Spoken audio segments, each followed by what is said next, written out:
Hello, everyone, and welcome to This Week in Hospitality Marketing live show number 203. I'm one of, hopefully, many of your co-hosts today, Lauren Gray, coming to you from Southwest Florida, where it's nice and hot and humid. But I will take that as over bad storms and all the other things that seem to be that the weather is affecting us these days.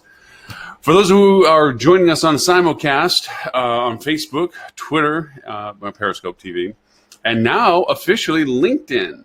We are broadcasting on LinkedIn, and also we are simulcasting out to our friends and compatriots at HSMAI Asia Pacific region and HSMAI European region. So greetings to all those that are catching us at odd hours. Now your replays, of course, of this show will be on Monday and Tuesday of next week at more appropriate times. They are replays of this show. But we do keep live monitoring. So as people join the conversation, what have you, we do go over and give responses and replies. Hosts do get back with you if there's questions, comments, or insights. And then as such, we will keep the information to you at a more regular time as well. So with us, as always, Robert McCole from Rock Cheetah puts together quite a nice list that he distributes in support of HSMAI North America that he sends to the marketing board for them, in which he creates a good topic list. Now, it's shared only with them at this particular point, and of course, as show notes for us when we after we finish broadcasting, we send the link out, obviously, to the hospitalitydigitalmarketing.com/live. You look at show number 203, and in there you'll see all of the topics and links that he has put together as a list. He will also begin to curate that list and begin to distribute it through Rock Cheetah himself. To those who are interested to subscribe to it. It's a great, comprehensive, well-curated list that he puts together each week of things that are going on within the hospitality industry, specifically this week. Without it just be a rebroadcast of news, it's actually a wonderful list, as it were, of things to be attentive to and mindful of. So because of that, it is a good show to, or list to go and look at. His top topic that he put together this week was Expedia CEO Mark Okerstrom. I never can say Mark's last name correctly. Okerstrom.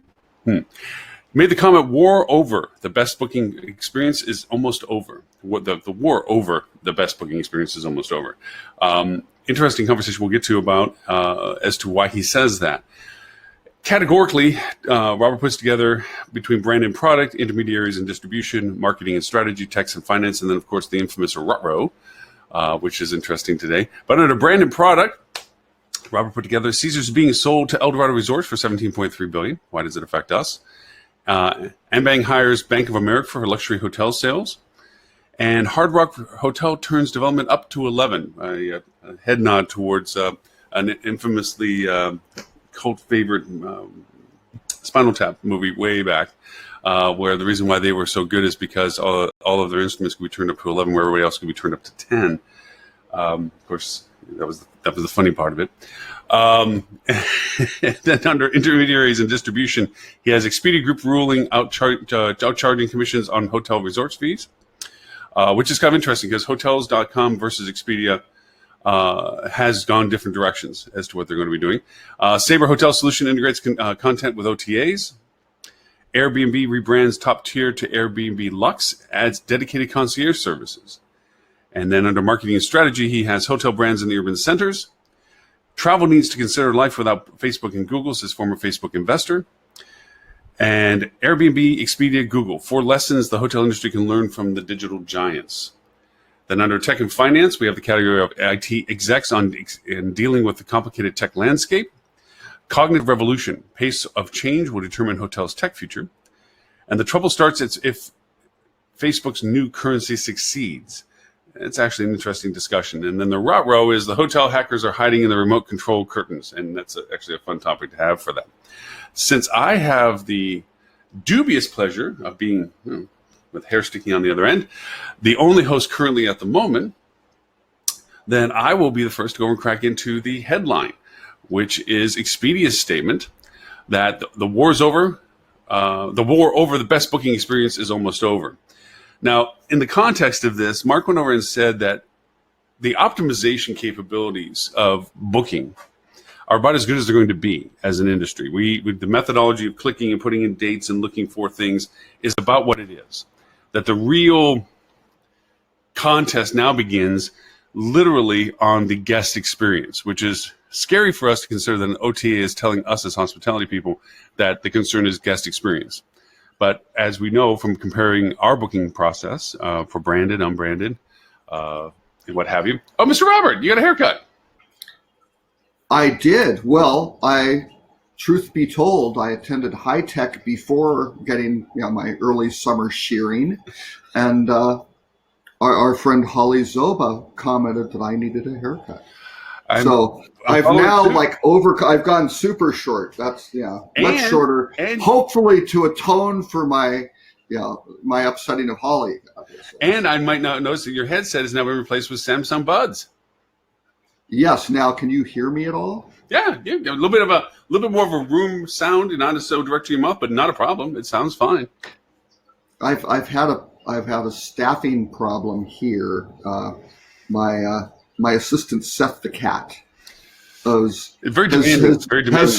attempted an unsuccessful coup by biting the cable of my headset. I believe Seth is angling to try to take over my role in the show. I think so. And so he's subverting the audio quality of my previous well, he certainly has dynamic great headset. Well, he has dominated the show by going behind you when you don't know it, making faces. Oh yes, Seth is always going behind my back. Hey, so it's all fitting together. Yes. So as we get started with, I went through literally all of the topics that you generously put together this week. And wow, first person ever as a host on this show to look at the list before the show. No, not only look at the list, read the entire list. I went through every article this week. Oh dear. I know. Oh my goodness. And I was actually diving into your main topic, your top headline, with our boy Mark out of Expedia talking about how the best booking experience is almost over. Yes. Yeah. And I thought it was very nerve-wracking that somebody in the OTA business, and as he says, the ABAC and agency is their concern, is telling us as hospitality people that we need to be guest-centric, that the booking process really isn't the strong point of the development process anymore. I don't agree with him on lots of fronts. One is that he says he doesn't want to do test and learn anymore. He just wants to learn. It's like, well, no, you can't just decide what you test. Don't test.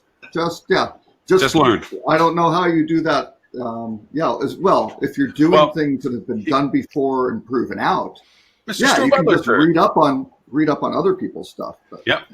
Good morning, Mr. Butler. Hello. We're just about ready to solve world peace right now. Just as you stepped in, we're ready to solve it. Yeah. Now we lost track of what the hell we're talking about. Disagree with the article about not testing and that all bookings were going to be as frictionless as each other moving forward? Yes. Yeah. What a bunch of hogwash. That's all I can say.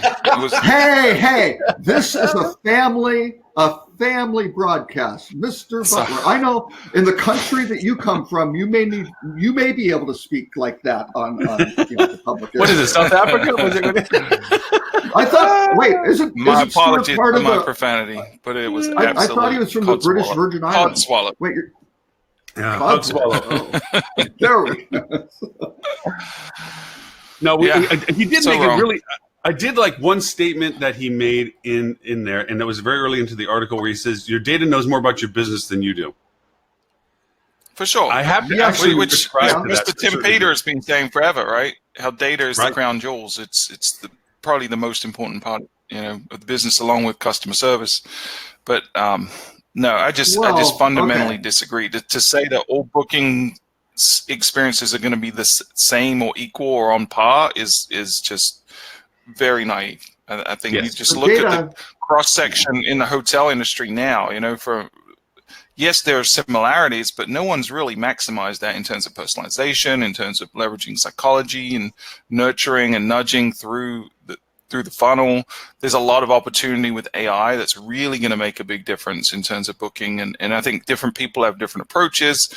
Ed on this show a couple of weeks ago was talking about some of the things we're testing in the Myrtle Beach market related to changing the way we think about bookings and not pushing people through that funnel, but actually getting to understand what they're really looking for versus just dates and a room type, but why are they traveling and what are they interested in? So I think we're going to be evolving and improving the booking experience for at least the next 10, 20 years, and everyone's going to be taking a little different approach to it. So to say everyone's equal on that front is idiotic. Well, he implied that actually they won. Is what I got out of there. That he's implying that they won, and now they're on to bigger and better things. That everybody else is behind them. Nobody's going to beat them. And that's a huge, first I would say plus for Booking faults, and everybody else. Yeah. Right. Yeah. Booking.com's booking experience is infinitely better than Expedia's. Like they use a lot better psychology. Like the layout of answering questions is far superior to Expedia. So I just think that's very I don't know. He's not really looking at it objectively. He's looking at it very subjectively. But I agree to a point in that the industry as a whole, individual hotels, even the big chains, are not doing a good job. But a lot of that is because of antiquated technology.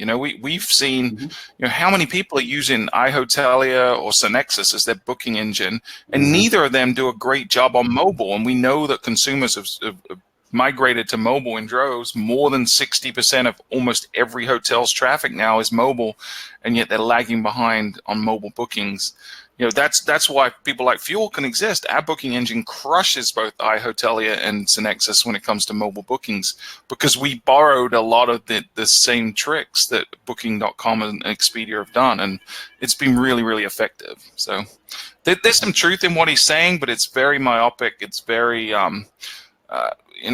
like I said, very subjective, and I think he's not really looking at it the appropriate way for the industry.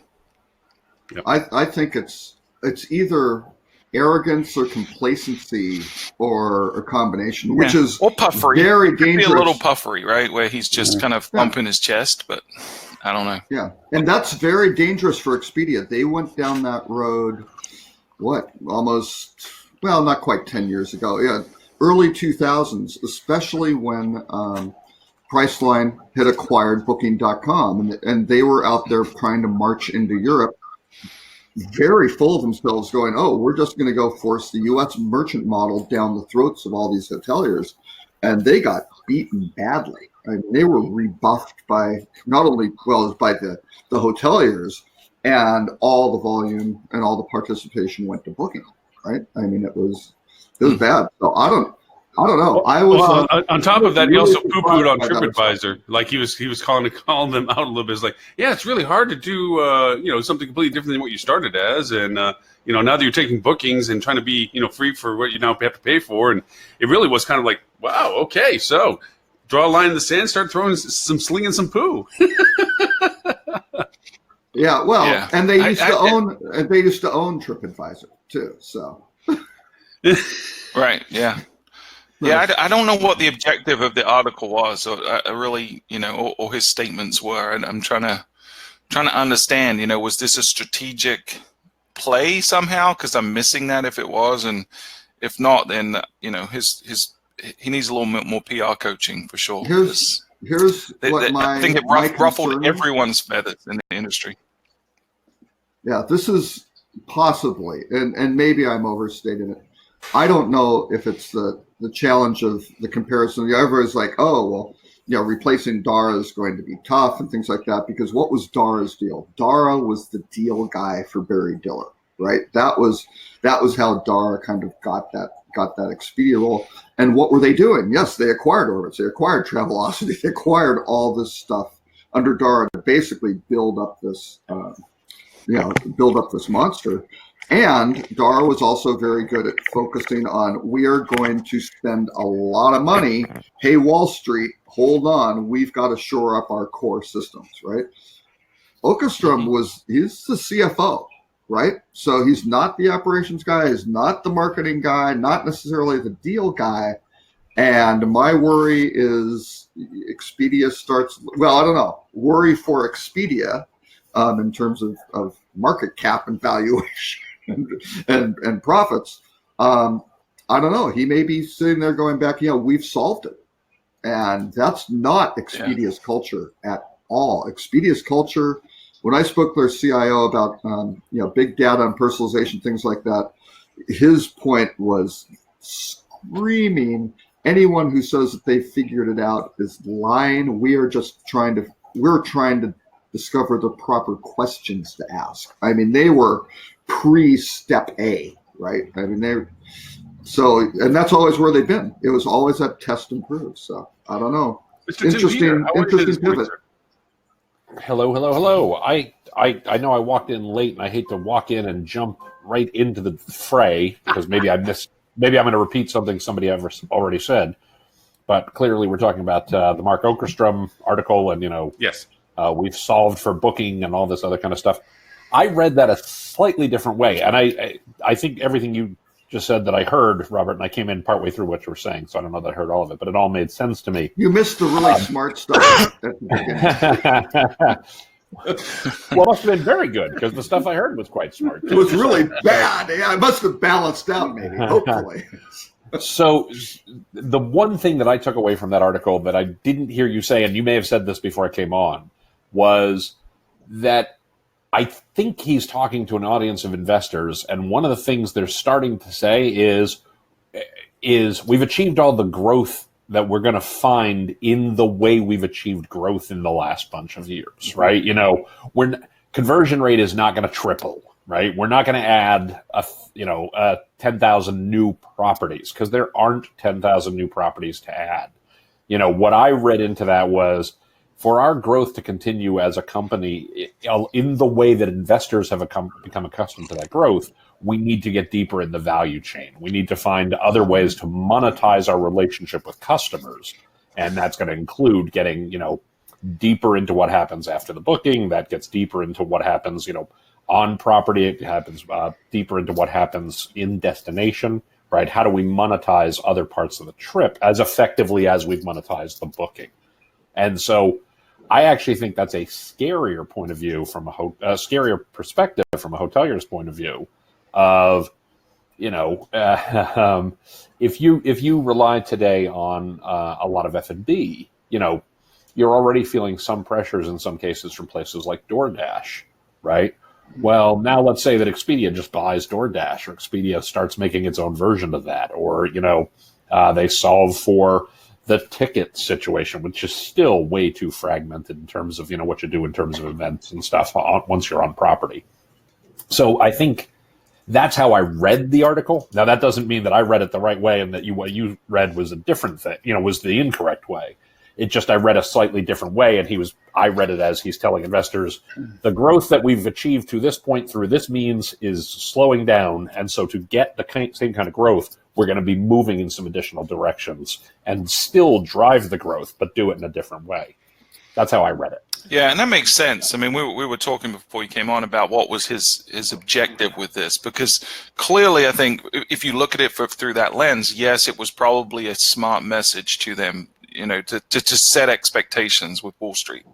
Yeah. But, the byproduct of the conversation is that his main revenue streams, the hotel industry at large, reads it a completely different way. And like you mentioned, it's a fearful way, most likely. And it's probably going to backfire. I feel like this is very obvious. This guy is not someone that's accustomed to PR and communication. It's because there's certain things he said in there that are going to, make people step away, especially when in the same time he's saying things like, our relationship with hotels has never been better. Well, I mean, I don't think me talking to hotels, I wouldn't say that's entirely accurate, but yeah, it is a low bar, I actually agree with Robert on that one. I completely agree that for Expedia's relationship with hotels to never be better is sort of like, me saying, my relationship with cancer has never been better, like for sure. No question. Yeah, he had some very weird, I just thought that some of these were really strange quotes, right? Where he said, Google SEO created TripAdvisor. No. TripAdvisor started as a guidebook and then figured out where they kind of needed to pivot their business and then capitalized on SEO. And then Google SEM created booking. It's like, no, they saw a tool sitting over there and went, just like Lauren does in AppSumo, goes, I'm going to try using that. That looks interesting, sort of thing, and it worked really well for them. So I don't know. And how did they use those things? They tested and learned how to use it better to optimize it. Well, he wasn't going to say the truth. I mean, what really created Booking.com, let's be really clear, was Expedia. Was Expedia's margins. That's exactly what created absolutely. Yeah, and their arrogance of trying to hit those margins into Europe when they did not have commensurate demand to earn those margins. That's exactly right. That was the killer. But here's the really weird one. If you book with any Expedia property, you're going to be in great hands. It makes it irrational for anyone to book with anyone else. That's the next vector of competition. Well, Expedia, what are they going to do? Buy and operate hotels? That model hasn't worked out. No, I think it's for the hotel groups.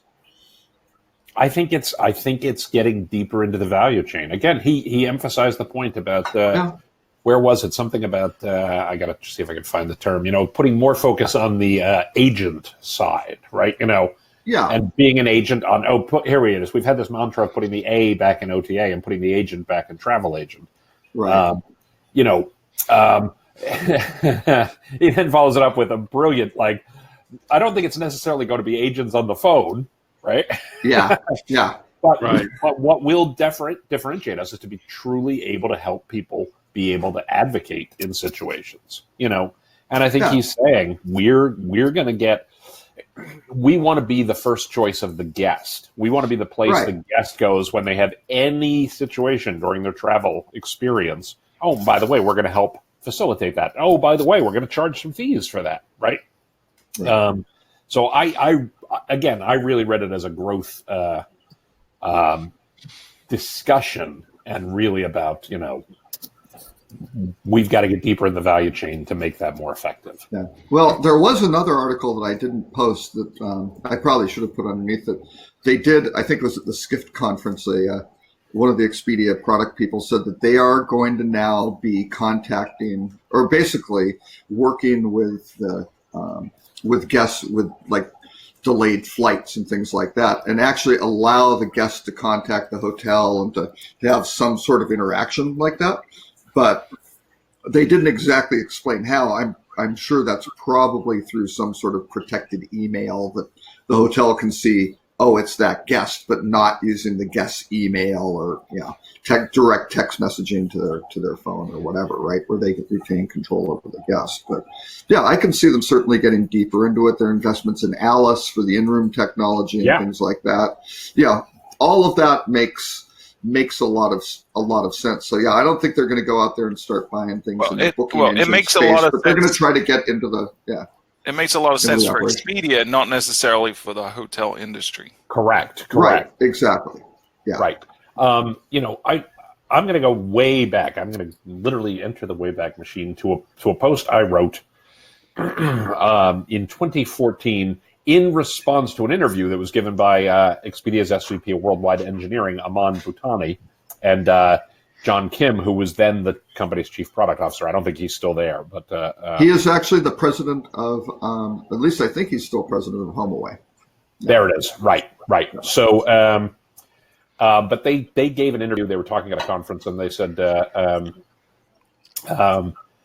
Let's see. Technology is finally ready to take large data sets and aggregate them in sub-seconds. Every click connects you to large data sets.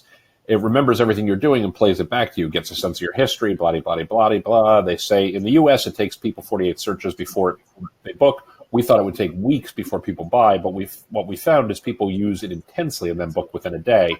So they spend snatches of time, but get one experience across devices. This allows them to make faster decisions. And they go on from there to say, let's see. They had a couple of comments that now I'm trying to find.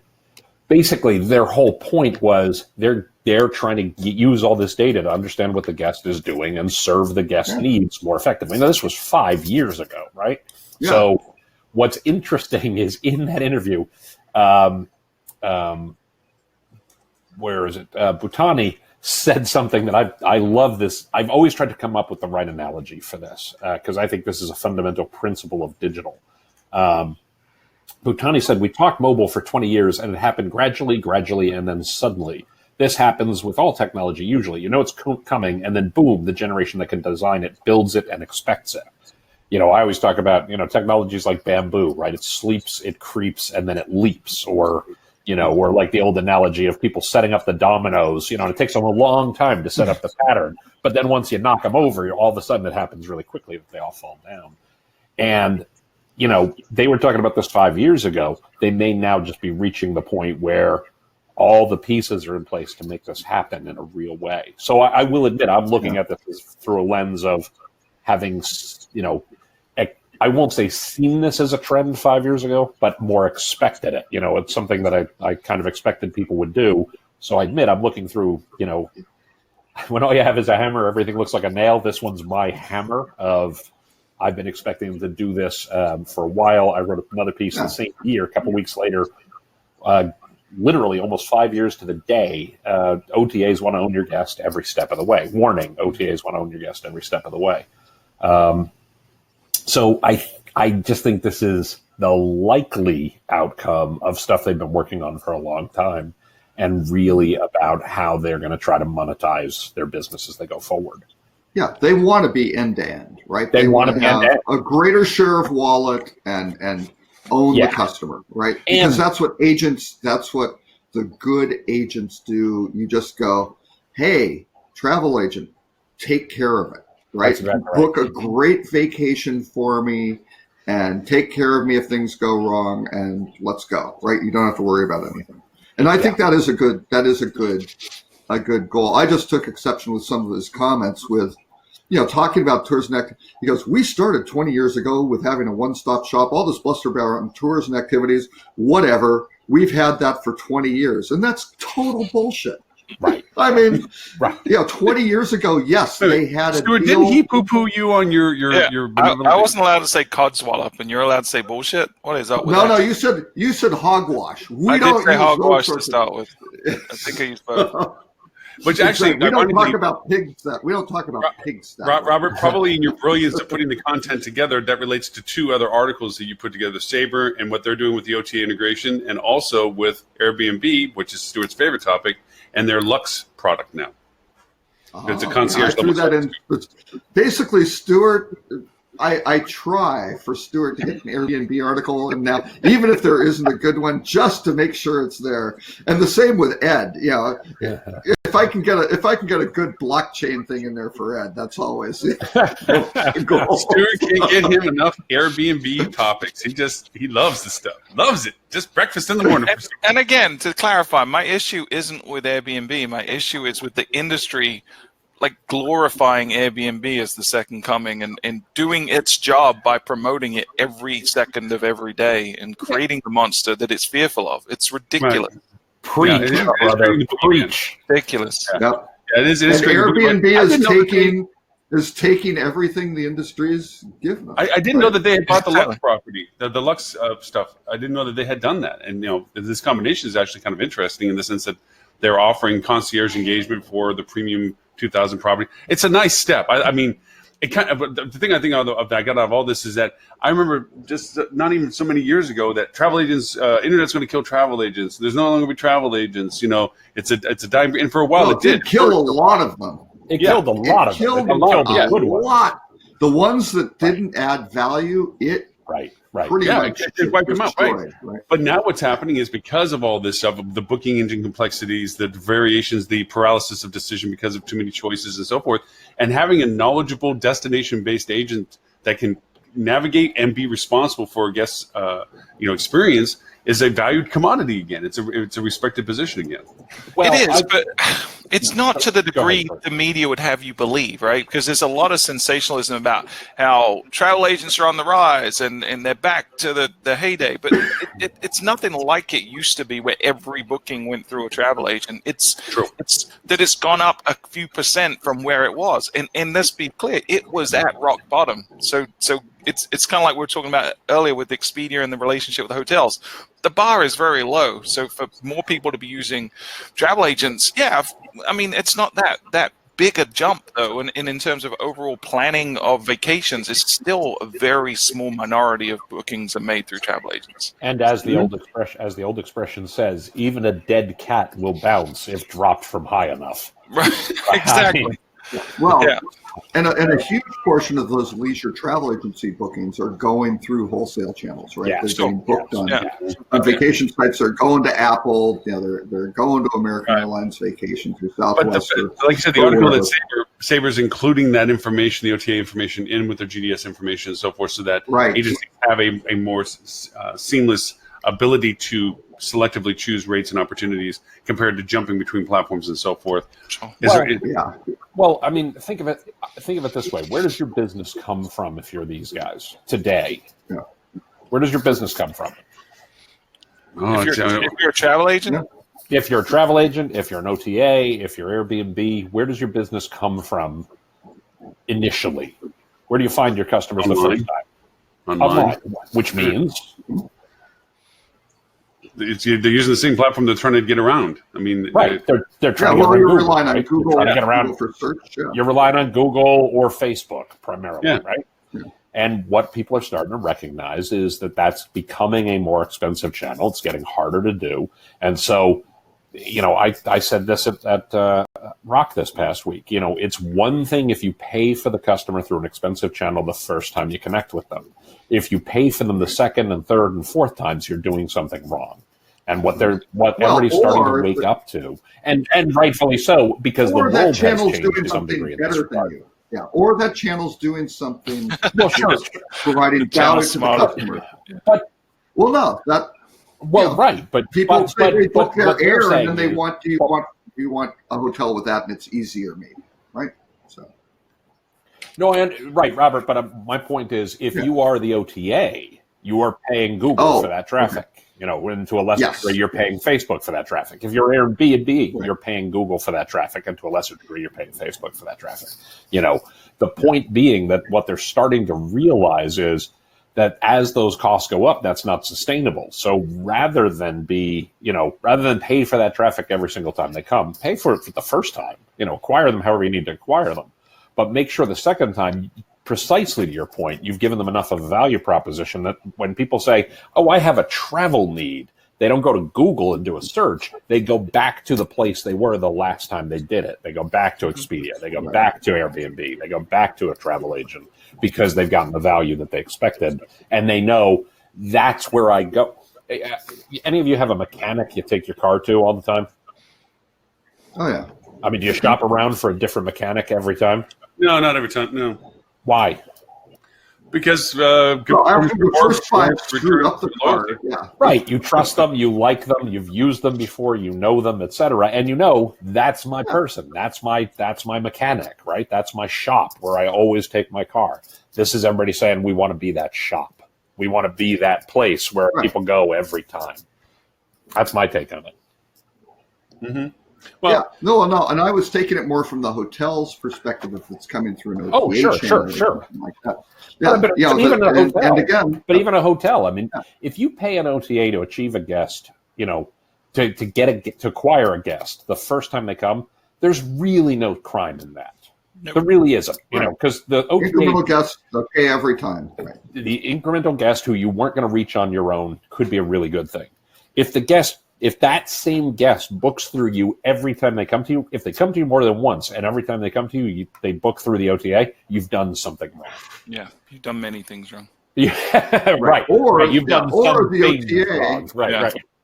Well, I would take it though. It depends on the hotel and the relationship. If it's a very sparse, low engagement sort of thing, and the person books lots of travel all over the U.S. and your hotel's getting left out, okay, maybe not. But if they're always booking whatever, a Wyndham or a Hilton, and they're using another channel, then you've got a big. And that's my point. That's my point. I'm talking about the quote unquote loyal guest who is loyal to your property but not loyal to your booking channel, or rather loyal to a booking channel that is an indirect one. That's a problem. Right? Yeah. And that absolutely I think there was a group of brand agnostic. I think it's a fairly large group, though, and perhaps growing, of brand agnostic individuals who may wind up booking the same properties. They don't really care, but they wind up being repeat guests of these just because it's location or whatever, but they're looking for deals, whatever, and they, don't have enough, there isn't enough value creation for them to go look over at that property. Now, maybe you can get them to Robert, search. I'm not disagreeing. I'm not disagreeing that segment exists. I'm saying if that segment was your only problem with people booking through third parties every time, you wouldn't have much of a problem. I don't really think that. I don't really think that's the situation. Right. Yeah. That's I think you wind up. I think you wind up with the brand loyal people, and you get them right, which is good. You've got the brand agnostic people who are going to be very difficult to get because maybe they like doing that. That's in their nature, right? They don't. And if they're the folks, but how do you shift the camps is a really interesting question, right? How does an OTA break somebody away from Marriott? That's tough, I think, right? If they are really loving Marriott, and how do you break somebody if you're Marriott away from an OTA if they really love that? That's I don't know. I think it's the parts in the middle, right? In the Venn diagram, you got to figure out who's in play. Yeah, well, and to that point, I mean, the folks who are truly brand agnostic, and only care about price, as a general rule, you don't want them to be your guests, except for those times when you desperately need them. Realistically, right? I mean, you want them, for distressed inventory. If they're truly brand agnostic and only care about price. Okay, but I don't think you make. I don't know. I don't think you make the assumption it's only about price. I say it's about value, right? They're brand agnostic and they just care. They don't care. They'll stay in a 4-star hotel. Sure. They'll pay. They'll pay $400 if it's about a night. Value and they're not booking direct, then you're doing something wrong. For sure. And I think I think we're running into a dangerous spot where we're thinking the consumers are one-dimensional, and we know that they're not, right? They're more complex and more discerning than that. So we primarily work with independent hotels, and there are properties we work with that, to a lot of their guests, they're not brand loyal in the sense of it's always Marriott, but they're super loyal to the independent property because they had a great experience. And we have clients on one side that just milk the OTAs as much as they can and get as much business and don't really spend the time to look at who's coming and whether or not they've been multiple times or any of that stuff. And these guys tend to be like 30 to 60% reliant on OTAs. And then we've got another group of clients that are very strategic about it. And they take the Tim Peter approach and say, okay, the first time guests from Expedia are booking is great, but we need to do everything we can to turn them into a repeat guest. So first, we're going to make sure they have a great experience. And at some point, at the appropriate time during that great experience, we're going to make sure we get their contact information and let them know why we're collecting it. And then after the fact, we're going to make sure during the stay and after the stay, we're going to continue to educate them on what the value proposition is to them, not to the hotel, but to the guest for booking direct next time. We may offer incentives, but we're sure as heck going to let them know what that is. And then next year, we're going to be proactive, because if we see that person came, they booked in May, they stayed in June, prior to May the next year, we're going to start picking up the phone and calling them. We're going to start sending them emails. We're going to communicate and nurture that relationship between those points. And you better believe these people are like sub 10% reliant on OTAs because they actively work on it. Right. Absolutely. And it's effective. And it's really effective if you put the effort in. But that actually lends to an article also. And that's the effort you have to put in. Yeah. Robert, you put in a nice article about the guy that was a previous Facebook investor, Mr. Namey or whatever. And he put in about the fact we got to learn how to get off of Google and Facebook. Because they're not out for us. Somebody needs to invent the methadone to the. No kidding. This guy does come across a little bit like a spurned lover or something on Facebook. He does, doesn't he? Well, he just embarked on a 3-year tour. Sounds like Gilligan's Island. And he used to be Zuckerberg's mentor, right? He was very heavily involved in early days Facebook, and at some point that relationship went south. Very south. Yeah, it was kind of one of those things where it's like, yeah, that's a bit of a bitter pill you're throwing out there. But again, and it's something that we have also talked about at different times and points, is that they are on the top of the funnel. They are at the top of the food chain. And if everything you run through them, it's their sandbox. They change rules and guidelines and capabilities and functionalities at will to their benefit, and you have to exercise what it is around them. And the only true asset is the direct relationship you have with your guests that you can exercise communication with. That's the core of it. But so he isn't wrong, I don't think. It's just his presentation of it was a little bit like he's emotionally invested in this for sure. Well, and he may be right. He may be right. Yeah, 100%. 100% he's right. I don't know whether he will be right or not, and I have one specific reason why I think he might be wrong. And I don't know this for sure because, his point is, and we're seeing it to some degree with things like GDPR and the like, his point is regulation is coming, and a lot of the things that have made Google so effective, a lot of things that has made Facebook so effective may be disallowed in a different regulatory environment, right?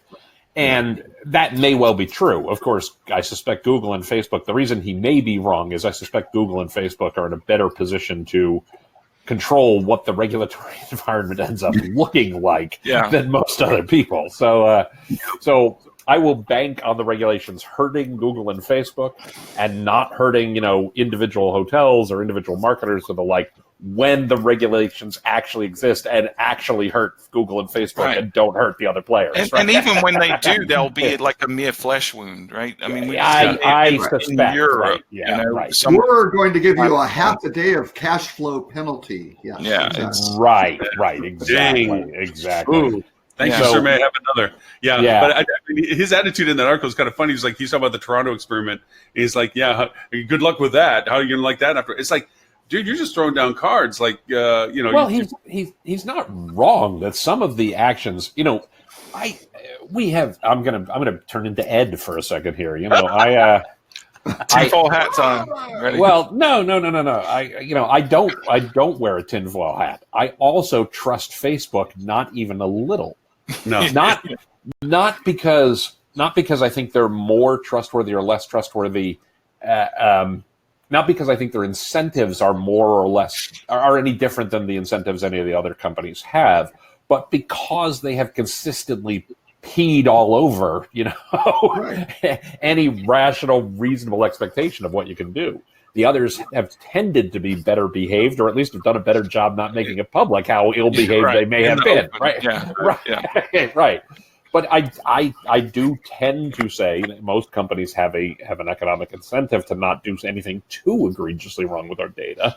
But that doesn't mean they won't screw up if those incentives change. It doesn't mean that they won't screw up if like Facebook, they're just, they don't seem constitutionally wired to think about, protecting the customer from their own clutches. Well, and to be their motto starting off was move fast and break things. Yeah, exactly. I mean, they were consistent with their mission. And we need to be honest about it, though. It's been really successful for them. Of course. I mean, have they been angelic in the process? Absolutely not. Have people lost trust? Absolutely. But are people still using the platform on a daily basis? Absolutely. And addicted to it? Absolutely. So why would they change? There's no incentive for them to change that approach at this point. Mm-hmm. Yeah, Ted Tang, who was my boss at Leading Hotels, and Robert, I think you went to school with, right? You were just a little bit ahead of him in school. I did. Yeah, Ted was my accounting TA my freshman year. Well, there you go. All right, so fantastic. So Ted always talks about this idea of it's a great way to phrase exactly what you just said, Stuart. Rather, excuse me. I don't know why I called you Sean all of a sudden. Because you're being Ed. You have to stop being Ed, Tim. Yeah, exactly. But no, Ted always talks about this idea of what he calls success patterns. You build up over the course of your career, or a company builds up over the course of its lifetime, success patterns. They're the things for which you get rewarded. And because you're consistently rewarded for them, you keep doing them. Even when the circumstances might change where those success patterns no longer apply, or might not actually serve you in a positive way. And Stuart, you're exactly right. Their success pattern has been do whatever we want with customer data. They don't care, and they keep coming back for more. Yeah. So that's why I don't trust them. It has nothing to do with, I think they're less reputable or I don't know the right word. It's not that their incentives are any better or worse than Google's or any better or worse than Amazon's or any better or worse than Apple's. It's that their success has entirely been built on pissing all over that. Right. Well, and those incentives have not had incentives for being mindful fiduciaries. Correct. Right. At all. Sure. It's the opposite of it. And perception reflects that too, right? I was listening to this amazing podcast this week. I forget the guy that does it, but the podcast called Thinks Out Loud with Tim Peter. I don't know if you guys have heard it. But I mean, the guy sounds like he kind of knows what he's talking about. Kind of. He was talking about the Mary Meeker report. In one of the stats in there was, I think it was about, and Tim, correct me if I'm wrong, but it was about, would you trust these people with your reports, right? That's what it was. And they're all around 50-ish%. They're all kind of Google, Amazon, all these people. But at the bottom of the pack, several points below was Facebook. So it's clearly a perception that Facebook should not be trusted as much as these other entities. And yet, we're still blindly using it because every time people are going to forget about the risks if it's convenient and benefits them in some way. And clearly Facebook does. I'm feeling very proud about this. I'm going to tie this to another article that Robert put in, and that is... Hang on, before we move on. We're not moving on. It's the same topic. It's the same topic. Oh, no, I know. I would love to see some research of the people who don't trust Facebook and dislike it, who love Instagram and everything. Everything about it. And Facebook WhatsApp, Messenger right? and WhatsApp. Because you got Facebook Messenger. I think probably has some stronger halo effect from Papa Facebook, but I don't know, because people love Instagram. It's easy to use. It's great. It does all these cool things. User interface is fantastic. And the same with WhatsApp, right? They're great products. So I think that's still coming down to, it's like Google search. Yeah, get an Android phone, turn all the signals on, give Google everything, and is your life going to be maybe more convenient, easier? Maybe. Same thing with Amazon. Right? So it's going to be really interesting to see if people just kind of go, there's no privacy, I don't care, but I'm getting better deals or better stuff or things easier. I don't know. It's going to be a very interesting time, and we'll see. So I want to first of all, thank you for the nice plug, Stuart. I appreciate that. Of course. I'll try to make sure to call you by the right name going forward if you're going to do that. That podcast was by Tom Peter. There you go. Thank Exactly. you. No, Peter. Really just incite him to pull an Ed, go say Tim Peters. Tim loves me. Yeah, exactly. Tom Peters. Yeah. Exactly. But just to give that actual stat, in full credit, these both come from the Internet Trends report from what is now Bond Internet, which is Mary Meeker's new VC. She was at Kleiner Perkins for years and years while she did this, but the most recent one is under her new company. But the actual stat, and I thought it was staggering, which is why I pulled it out. When asked which tech company people would be willing to share health data with, 60% said Google, 53% said Amazon, 51% said Microsoft, 49% said Apple, and 40% said Facebook. So, I mean, it was a measurable difference. 20 points below Google and a full 10 points below Apple and Microsoft. Right. But to Robert's point, precisely to Robert's point, there was another slide, I don't know which slide this is, page 48 of the report. The percentage of Internet users using select platforms greater than once per day globally. 30% use Facebook, 27% use YouTube, 25% use WhatsApp, which is owned by Facebook, 23% use WeChat, and Stuart, I said this to you the other day, obviously huge in China, which plays by a completely different set of rules, so it's not like for like here. 19% use Instagram, which is owned by Facebook. 15% use Facebook Messenger, which is owned by Facebook, right? Yeah. So, but what's really fascinating, and I didn't call this out on the podcast, but what's really fascinating is Facebook has gone down a point, and the reason I didn't call this out is I have no idea if these numbers would be statistically significant because there's no methodology behind how they collected the data. But Facebook is down a point WhatsApp is up 2 points, 25 from 23. Instagram is up 6 points, 19% from 13. And Facebook Messenger is up a point, 15 to 14. So I think, Robert, your instinct on that is exactly right. There's these people who are saying, well, I don't want to use Facebook. I'll just use all this other crap that is also owned by Facebook. Yeah, I think you're onto something there and very right. And Google, the trust of people trusting Google with their, the 60% with the medical information. I mean, that's got to be a stat that Google went, okay. Yeah. That's yeah. good. Because they've got, sure. Apple certainly, Apple is trying to take, I wouldn't say disingenuously, but the whole high ground on privacy.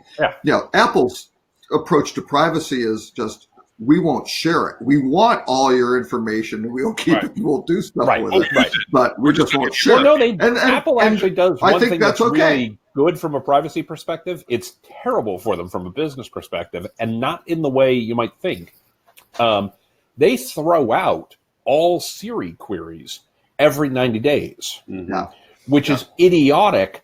It's great from a consumer privacy perspective. It's terrible from a machine learning perspective, right? Regardless of how they use it, regardless of what their business models are, in terms of training the machine out learning algorithms to get smarter, that's really, really, really not a good idea. You strip out the PII that makes it, identifiable and things along those lines, but keep the query data would be a much better approach from my perspective. So do you think they keep I've seen that. Do you think they keep kind of that data secondarily though, where they've said, okay, I don't know. I'm thinking there's a way that they could. And I want to be really clear, I could not put my hands on the claim at the moment if I tried. Well, I might be able to, but I haven't tried to put my hands on it at the moment. But they have claimed in the past that they throw out the raw query data every 90 days. The raw query, I believe, because I think they've refined it down to all the signals, and they keep those. Maybe. They can index it into certain authorized content. I don't want to lose the thread on the lack of trusting with Facebook. The article that you put in there, Robert, about Libra. That was for Ed mostly, but yes. Yeah. Because I know he hasn't been on the show because, you look at the relationship of Ed not being on the show and the rise in Bitcoin and the volatility. I don't know. I think he has other things he's working on. But when he's poo-pooing it, he's driving down the share price. Now he's not talking about it; it's rising. So. Maybe he's like McNamee, where he badmouths it in public, but meanwhile he's doing solid investments behind the scenes. Has anyone seen Ed St. Ange and Satoshi Nakamoto in the same room together? The one contention about the article is that people often wonder why Facebook and Google are being so much about trying to spread the joy of internet everywhere in the world that doesn't have internet now. And there's a fascinating New York Times article that came out a while ago, a couple of years ago, about Facebook's strong efforts of going into third world countries trying to provide internet service, with Facebook being the platform of default for them to go into the internet with, kind of like the old AOL world we used to live in. Oh yeah. Okay. They're the portal. Yeah, and how it influenced politics, and how because they can mitigate. They give examples in countries in the Asia Pacific region where political people were shot and killed and so forth because basically hearsay was put into play, and everyone being connected through what they were with Facebook, the sentiment built up and they acted on it. And so now you start putting this currency functionality into it. And I think the article did make a very good point that says, here we are trying to replace the overarching of government, only to replace it with the selectiveness of corporate entities. Where we're taking away our ability to actually influence what we have and actually leave that control to somebody else that controls what we have access to. So I thought, in that sense, it was a great article point. The functionality of it, I mean, what is it over or under that you guys think this is actually going to catch on, or just be a dying thought? I'll go first because I'm the least educated about this at the moment. So my thoughts on this are general and high level, but not at all specific. I don't have a strong opinion on the Facebook currency yet because I haven't read enough about it yet. It is on my list to read. I have been incredibly bullish on mobile payments as a platform for a long time, and it's correct in some places, and I suspect it will be correct everywhere in time. I've just been wrong on the timing to this point. What I find fascinating about cryptocurrencies conceptually, right? And I want to be really clear, I'm not bullish on any specific type of crypto or anything along those lines. But when we talk about blockchain or we talk about distributed ledgers or the like, where I am very bullish on them as a concept is one of the things we have seen from the internet over its entire existence is the rise of distributed trust, right? It used to be, and I mean, the classic example being you wouldn't used to get into cars with strangers because it was dangerous, and now we all get into an Uber all the time, right? Yeah. Because we've enabled a trusted platform to say this car is okay, but this really goes back to eBay being a trusted platform for which you could buy Beanie Babies from people. It goes back to literally, right? I mean, eBay was the first place where I'm going to send money across the internet to some other human being who I've never met before, and I trust that a product is going to show up in my mailbox within a couple of days, right? And so what blockchain does as a fundamental technology, what distributed ledgers do as a distributed technology, as a fundamental technology, as an infrastructure technology, is they allow for distributed trust in all kinds of transactions, which could be currency, could be something else. And that's powerful, especially in places where they don't have great currencies and they don't have, stable governments and all this other kind of stuff. It's also good for criminals. It's also good for, drug dealers. It's also good for... No central authority has pluses and minuses. Yes. Right. When you invent the ship... you say, Mr. Tim, when they built the ship, you build the shipwreck, right? So that doesn't necessarily mean I'm bullish on Bitcoin. It certainly doesn't mean I'm bullish on Facebook's, currency. I do think it's an interesting notion, the way that they've gone about it conceptually, and I still haven't read enough about it to have an educated opinion. But I think it's interesting that Facebook, much like you were just saying in terms of being the internet for people who didn't have it, could certainly be a way to enable trusted transactions and, frankly, monetize that traffic in places where they don't have a really great way to monetize it, especially if their ad revenues take a hit, if there's some sort of regulation down the road. Mm-hmm. So I think it's a good strategic concept. I have no idea if this is the right way to do it, and I haven't read enough to say whether or not I think it would be successful or not. So you've got a percentage over and under on whether you think it'll be successful? Do I? Yeah. I in all seriousness, I don't know enough about what they're explicitly trying to do where I would put an over-under. If you ask me, do I think Facebook will iterate to create something that will be successful for them in this area? I'd put the odds at 60% or better. Like they kind of have to do something like this, especially as going back to the Mary Meeker report, everybody's on the internet today, right? We've reached 50% penetration globally. We're almost at 90% in North America. We're at the high 80% in Western Europe. The people who are not on the internet today, and I don't mean this in a pejorative way, I mean this more in just a statement of reality way. The people who are not on the internet today are, for all practical purposes, poor, right? They're not people who have the standard of living that we have in North America or Western Europe or the developed parts of Asia or things along those lines, right? And so as those people start to come online, and if I'm Facebook or I'm Google or I'm whoever, I need some way to monetize that, because it's ultimately better for me if they're on the internet, but I still need some way to monetize it. So I think it is in their best interest to continually iterate to come up with a solution that works, to make that work. And microtransactions could be a way to do that. And so I think that they'll be successful in the long run, or certainly will go down swinging to try to make it so, right? Well, yeah, and I'm slightly more bullish than you on this because I think they solve a fundamental problem with cryptocurrency in general, and that's there's trust in terms of it's distributed, but it's very volatile in every case of every cryptocurrency that I'm aware of, right? Yeah. It's peer to peer.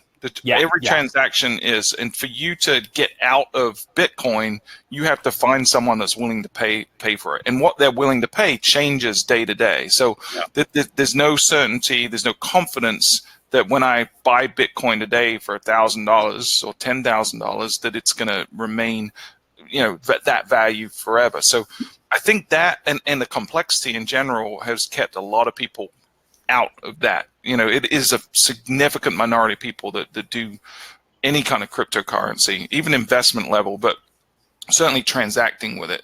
So one of the things Facebook's doing by tying Libra to an actual currency exchange, when you buy Libra, they put that money that you use into investments, into bonds and low risk investments, so that whenever you want to sell that Libra, they have the money, you go back to them. They're the central exchange. So it takes the advantages of distributed trust through, blockchain, but it adds that confidence that all crypto has lacked until now. So that coupled with the fact that it's Facebook and they're going to be ramming this down your throat in the fact that they've been really successful acquiring and maintaining all these other ecosystems around, that are all owned by Facebook, like you just illustrated, Tim. There's no way in hell this is going to fail. I can't see it. And just to reply directly to that, I mean, the one place where I'm very bearish on Bitcoin in particular is exactly what you just said. And full disclosure, I wrote a white paper about this for AHLA a couple years ago about blockchain in travel. So this is something I've spent some time on, but not in over a year. But when you talk about money, I am bearish as hell on Bitcoin as a currency, right? Because when you talk about money, it's exactly what you said. And this is a professor of finance at NYU, David Yermak, said money is supposed to serve three purposes. It functions as a medium of exchange, a unit of account, and a store of value. Yep. And Bitcoin is not a store of value because the value fluctuates far too much. To fulfill these purposes, currencies must be generally acceptable. These are the criteria of what makes money, right? Generally acceptable, portable, durable, divisible, and uniform, So, Bitcoin does fail on that level all the time, right? So if, and this is my specific point of, I haven't really looked into Libra, if it could in fact serve as a medium of exchange, a unit of account, and a store of value, then I think they're on to something. My point with blockchain is the thing that makes the distributed trust work. Yep. And other distributed ledger technologies. Whether or not it will function as currency, I still think blockchain has a lot of value in the long run in for other means, right? So that's really the distinction. And I just don't know enough about Libra to know where it falls on that spectrum of it's good as a distributed trust system on level A. Oh, it works as money on another level, right? That's the part that I haven't done enough research on Libra. I think when you go read up on it, you'll kind of come to where I am now, which is that they've solved the fundamental problems in cryptocurrency. Cool.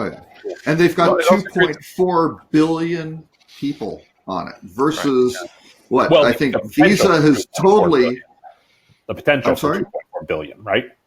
Well, no, they have people. I think 2.4 billion people haven't signed up for Libra. Oh no, exactly. But that's Facebook's user, right? That's their user thing.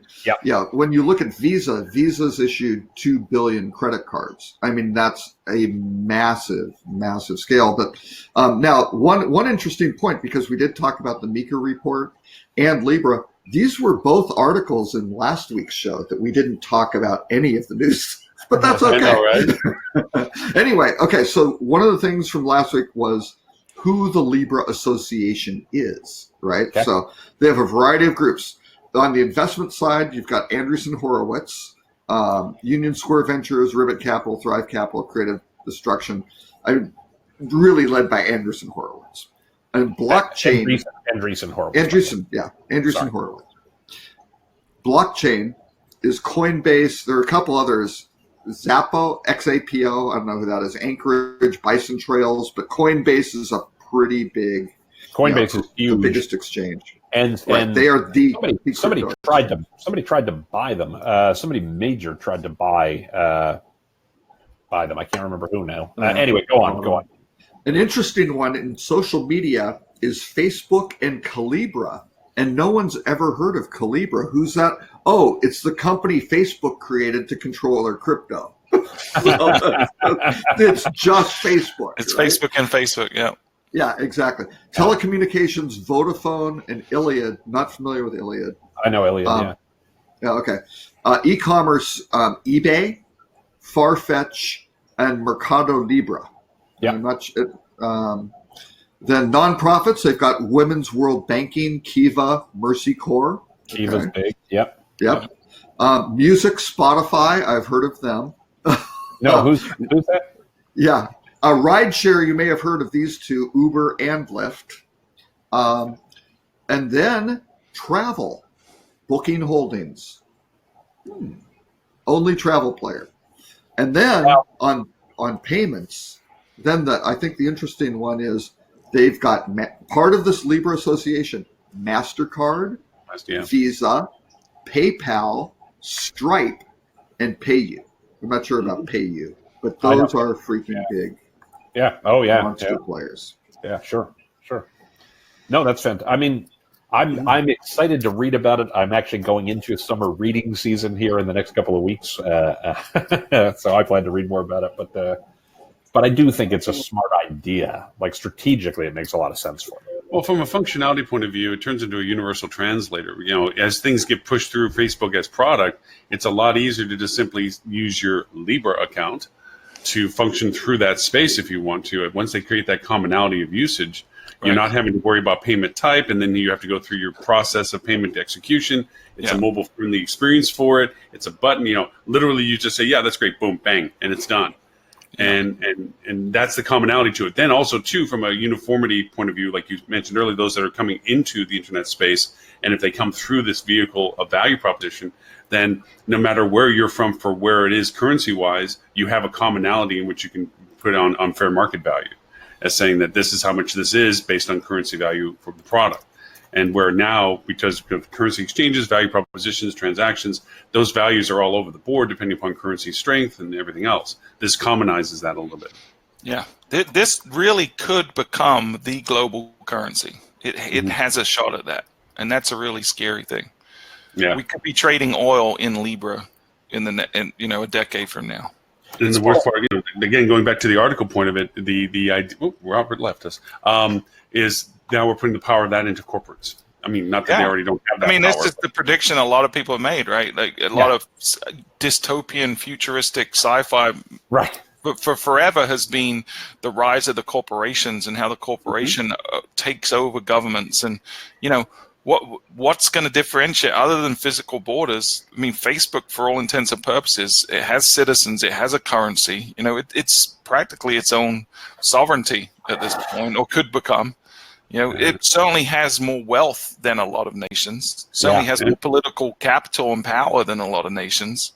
So that's right. RoboCop is still going to save us, though. Well, from 209, yeah. Well, it's funny because it's tough to talk about this stuff. It's tough to talk about this stuff without getting into what feel like very science fiction, areas. I remember having this discussion with somebody while I was writing this blockchain white paper that I referenced a moment ago. What is the currency of the United States? The U.S. dollar is the most trusted currency in the world, right? That is a statement of fact, right? The euro is certainly becoming that as a secondary currency. There are other secondary exchange currencies, but the dollar is the central currency for exchange in the world today, right? What determines the value of the dollar? Nothing, as much as they can want to print it. Right. It is backed by the full faith of the United States government, right? It's a trust factor. That's all it is. Right. By the way, that is true for almost every other currency in the world today. They are fiat currencies. By the way, I want to be very clear before anybody thinks I'm going to become a gold bug and any of that lunacy. I am entirely in favor of fiat currencies. I think they make a ton of sense. There's a lot of reasons why they make a lot of sense. especially compared to, digging rocks up out of the ground and saying that has some intrinsic value. Look, I found a rock. This rock is more valuable than your rock. That doesn't make any damn sense. Remember Life of Brian, Monty Python. We're gonna get letters, by the way. Anyway, if we had viewers, then yes. So that's true. But the point here being, that people trust the dollar because people trust the dollar. Yes. And the minute you start talking about blockchain, the minute you start talking about cryptocurrencies, the minute you talk about any of these other kinds of things, and you talk about the fact that what they are at their core is a system of distributed trust, right? At their core, that's their purpose. Then you can start to get into things like, well, why shouldn't I trust X over the thing that I've trusted for the last 100 years? And the answer is, maybe you shouldn't. Mm-hmm. Maybe you should, right? Yeah. So I mean, so it's very easy to transition from this discussion into stuff that sound incredibly far out. Also, 100 years ago, 4 people sitting in vastly different, vastly geographically distributed parts of the country, talking to one another while seeing one another's pictures moving across wireless connections, also sounded like science fiction. So I don't know, man. You can certainly see the dots between here and there. You can certainly see the dots between here and there, with the enormous caveat. And I always use this caveat that Bill Gates has one of the great quotes of all time, which is that people always overestimate the change we will see in the next 2 years, and they always underestimate the change we'll see in the next 10. So. Is this going to change the world in the next 2 years? I don't know. Could it change the world in the next 10? It's certainly a possibility. It's certainly one possibility. If not this, then something like this. Could certainly be that thing. Because assimilation is much better than replacement. Replacement requires acceptance of new versus the old. Assimilation is a progression between what you're already accepted into what it transitions into. It's an easier process for people. Right. I think that's a good point for sure, because if we look at some of the friction that prevents things like Bitcoin from taking off, I mean, other than the real threats and risks that we talked about, the friction is you have to go and proactively go do it, right? You have to figure out what is Bitcoin, get a wallet. Like you have to spend time and energy not lose the key to your wallet. Right. So that there's a lot of steps. Facebook is going to eliminate almost all of that friction because there's going to be a big button right there in the middle of, WhatsApp, Facebook, Instagram, Messenger, all these things that we've established everyone uses on a daily basis. And they're going to do the same thing they've done with social media and just make it easy for people to transact. It's going to be a couple of clicks. Well, how does Venmo, people love Venmo, right? Super convenient, great UI. Well, what's the intermediate currency they use for global payment? Nobody knows or cares, right? They go, I paid my, $10 for whatever to the person. They got it. Didn't cost me anything. I think I'm good, right? Yeah. Same thing as, they go to the store, they swipe their credit card, and they go, okay, I paid for that. They don't know anything about interchange or merchant fees or any of that stuff. Right. It's super easy, right? Yeah. So, the interesting thing on the blockchain, though, is, and where people get really screwed up, I mean, Bitcoin and its immutability, its distributed ledger and all this sort of thing, it is a proof of work based system. That's what replaces this trust, right? So the software has replaced a central authority, right? In Bitcoin. And so in Bitcoin. In Bitcoin, right? So there are other forms. Yeah, there's proof of stake. Right. Proof of stake gets interesting because you go, well, wait a second, what if some of these stakeholders come up and get more of the share they can take over, right? So all these things are kind of problematic. The challenge with Bitcoin and this immutability, though, is it says the system says that was a valid transaction, right? The debits and credits balance, the two accounts are that's fine. The ledger is pure, it's good, you can rely on it. Anything else related to it so you can trust that part of the system. But I think in commerce, you kind of want to trust your business partners. And if you buy something, some goods and services like in travel, you're really kind of hoping it's going to, especially if it's prepaid or something, that it's going to show up later. Yeah. Sort of thing. When you go there, that's what's going to get this thing, I think, changes a lot of that other structure to go, you've got Visa and MasterCard and all of their merchants and eBay and huge players in this who can suddenly go, but it's not decentralized and nobody in charge. You still have this group, so you've got this little oligopoly of these large organizations. You have a different type of central bank, right? Right. You have a new central authority, right? Under the auspices that we're possibly going to lose Tim in about 15 minutes or so. I know there's a couple of articles I would love to know that he would have some insight on. I would love to give you the one that Robert put there about. Can I tell you why? Can I tell you why Lauren's so engaged? Lauren admitted at the top of the show that he actually looked at the articles and read them. Suddenly, he's got this interest in this list of articles. Robert's showing off to the other kids. That's exactly what he's doing. Get to his articles, but then the cause that we don't get to the articles. That's a good point. All right. So one is, and this only because I thought you put it in there because of Tim, was Hard Rock turns it up to 11. I thought just by itself, that's a merit. Right.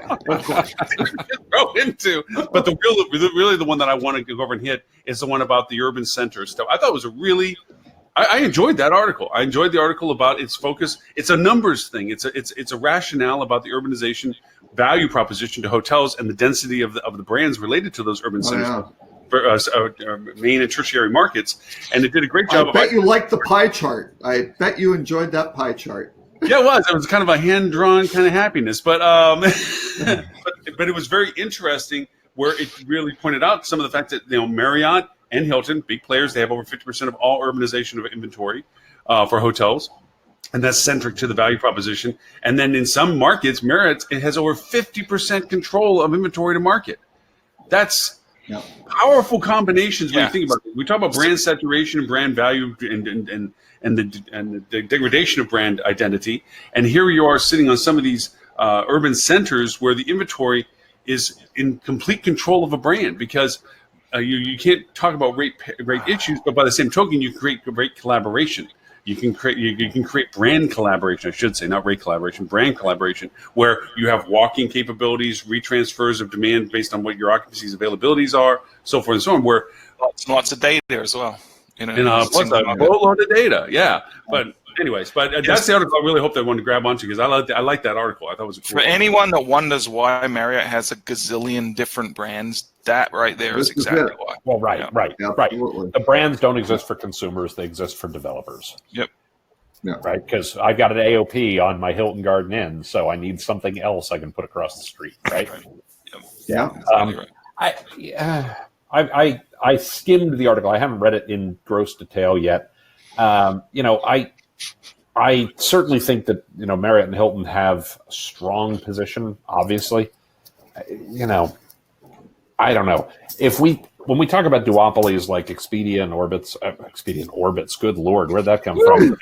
I know, Sean. Where'd it come from? He's doing that way back machine from earlier. I stepped into my time machine for a second. Exactly. Yeah. But when we talk about Expedia and Booking and their dominance, and we think about how much of the third-party business they drive into hotels, it is not a little bit over 50%. It is 80%, 90%. Right?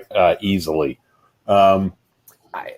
I think it's something that people should pay attention to. I think you should especially pay attention to it if you happen to be in one of those markets. But I mean, their share of room count as a whole is what? Marriott's at like 8% of room share around the world. Right. Hilton's at like 6%. Their ability to shape things outside of an individual market. I don't know. I think if I'm outside of that market, I wouldn't worry about it. If I'm in that market, I would pay close attention to it. To your point, there is one thing there, and that is the unaffiliated, the soft brand collaborations. Yeah. I mean, there's lots of things there, right?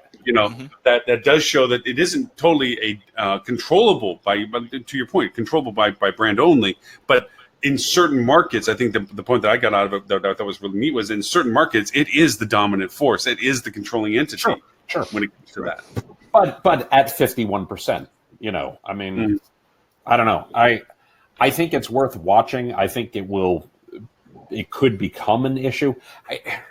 This is really interesting because the thing that you always want to watch for that we're starting to see. So there was an antitrust investigator. Somebody from the FTC gave a speech. FTC or Department of Justice, I can't remember. One of the top antitrust folks in the U.S. government gave a speech at a conference about 2 weeks ago that was really fascinating because it signaled a fairly significant shift in the way that the U.S.'s regulatory scheme tends to think about antitrust.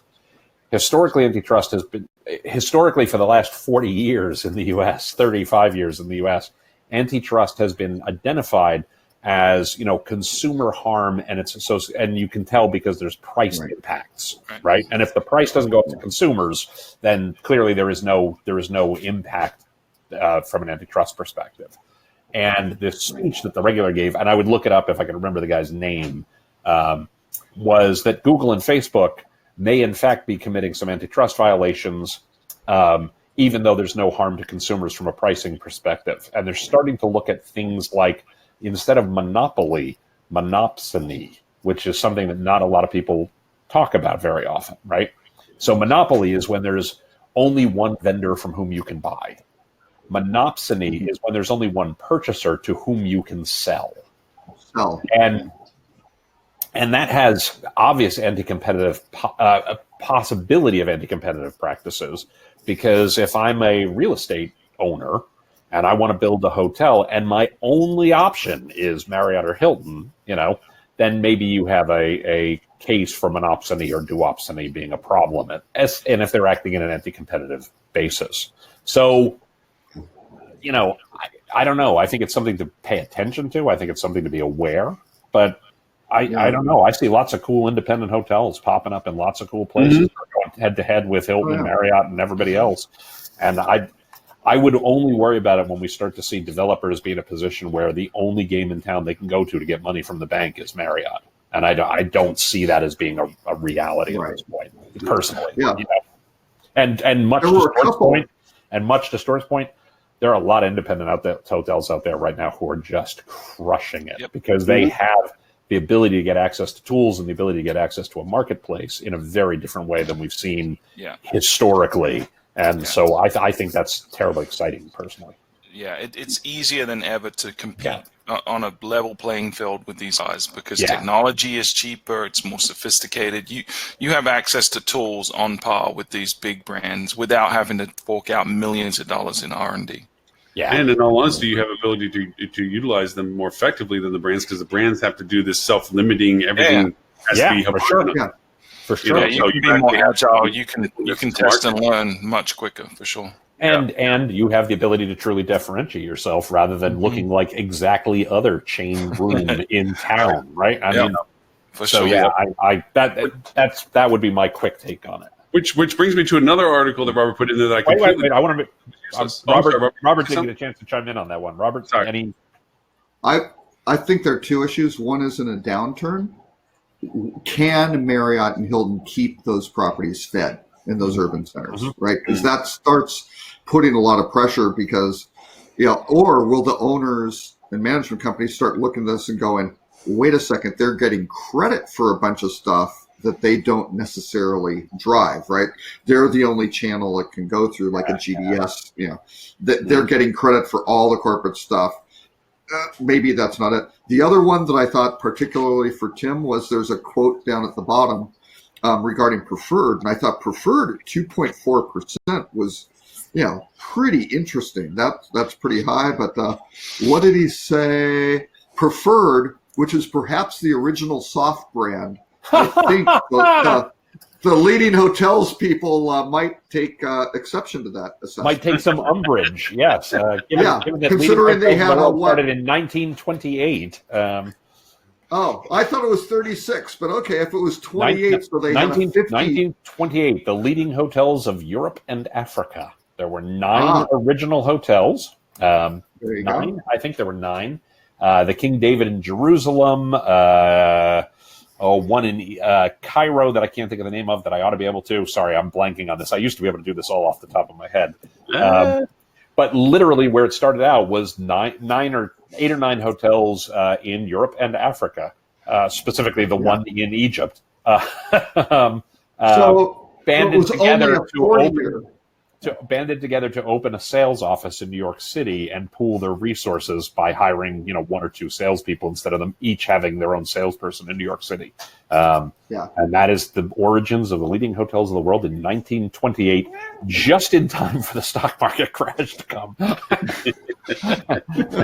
The first 10 years of leading were a little interesting, Squeaking ahead of Preferred's founding 40 years later.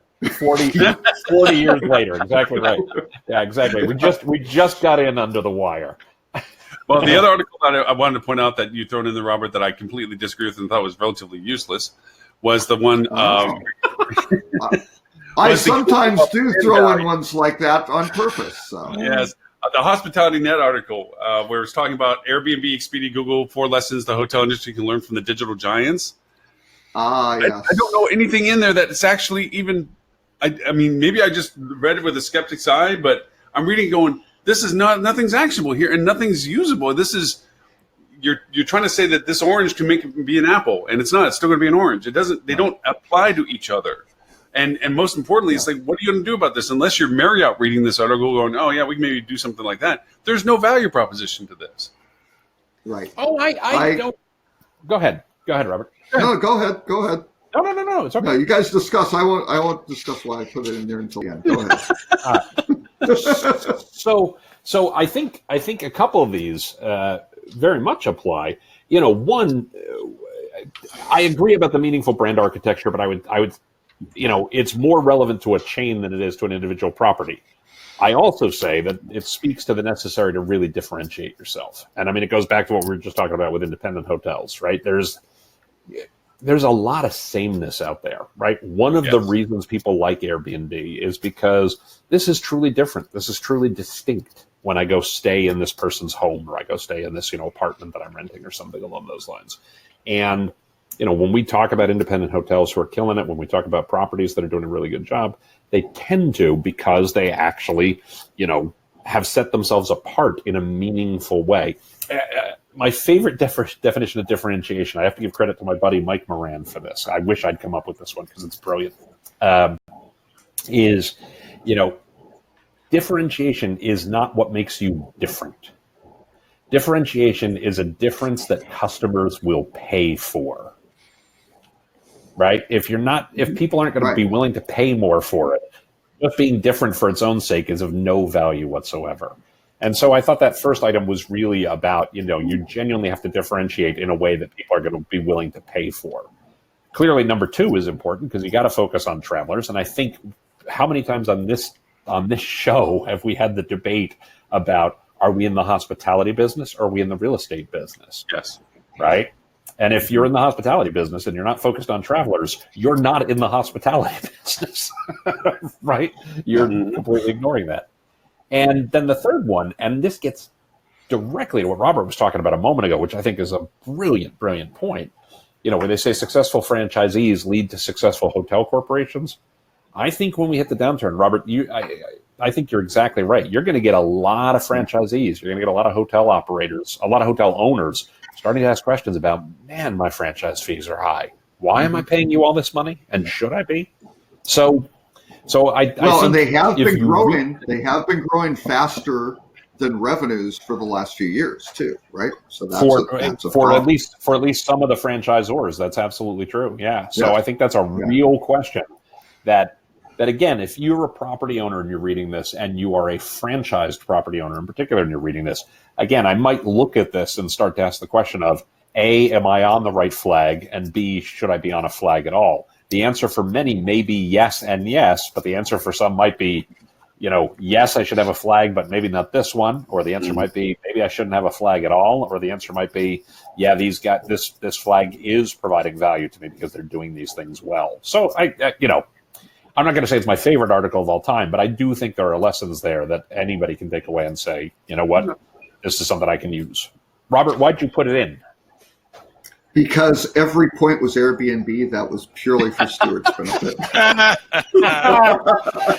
Basically, you're trolling Stuart, is what you're saying. That was a troll Stuart article. Hey, the other large article, other than the Rutrow, that I hope Tim has time for, is the one about Expedia. Before we jump ahead, Stuart, did you have any specific point on that, or you're like, nah, screw it, it's an Airbnb article. It's not Airbnb in the subject, so I didn't read it. I'm kidding. I do agree actually a little bit with Lauren in terms of the content was a little shallow and generic. But let's face it, 90% of what's written in the industry right now is shallow and generic. So there wasn't anything revolutionary, but I think the 4 points were, commonsensical but accurate. The other article, hopefully that Tim has a few minutes more for, is the Expedia Group ruling out charging commissions on hotel resort fees and the impact of where they're ranked within the listing, the sorting order, the fees versus no fees. Okay, so we're not going to get fees on your fees, but we are going to drop you in rank. Well, I thought they said they weren't going to. I thought they said they weren't going to charge them. Period. Well, no, they aren't going to charge a commission on the resort fee. That was the one that. The booking started saying, hey, if you're charging this, we're going to include that in there. So Expedia is going to be kinder and gentler and say, we aren't going to do this, probably because on any sort of commissionable booking after the fact, that's going to be very hard to compel the hotel to pay. It is. Yeah. But they're going to dim you. Again, Expedia is going to find a way to penalize you if you don't follow their exact rules. Right. Could they be the killer of resort fees? Could they be actually the catalyst that people would say, you know what? I'm so far down the food chain, I can't get in. Well, no. I think all they're going to do is they're going to I think Expedia, all these guys are going to push to calculating. Here's your total rate, so know the thing, because all these guys. I commented. There was a tweet yesterday that I basically said, I will, as I've said many times, I will debate anyone, anytime, anywhere on the merit of resort fees. But what I normally do is once somebody's interested in that offer, I then tell them they have to pay my travel expenses and everything. And they really hate having that drip pricing approach brought in. That's hilarious, dude. That's brilliant, Robert. That is brilliant. Very clever. That is really worthy. That is fantastic. That was Tim Peter-esque. That took me 6 weeks to come up with, but just to try to get a Tim Peter type quote. So. That's brilliant. I am that is impressive. Humble. That is very well done. I think we've said all on that. But anyway, boom, mic drop from Robert, man. Expedia hates these things, right? It confuses people. Expedia gets blamed when people don't. Yeah, but Expedia doesn't like it because people get pissed off at them, going, "Oh, I didn't understand," or "This is it," or "It wasn't. Why am I paying $30? I didn't get anything."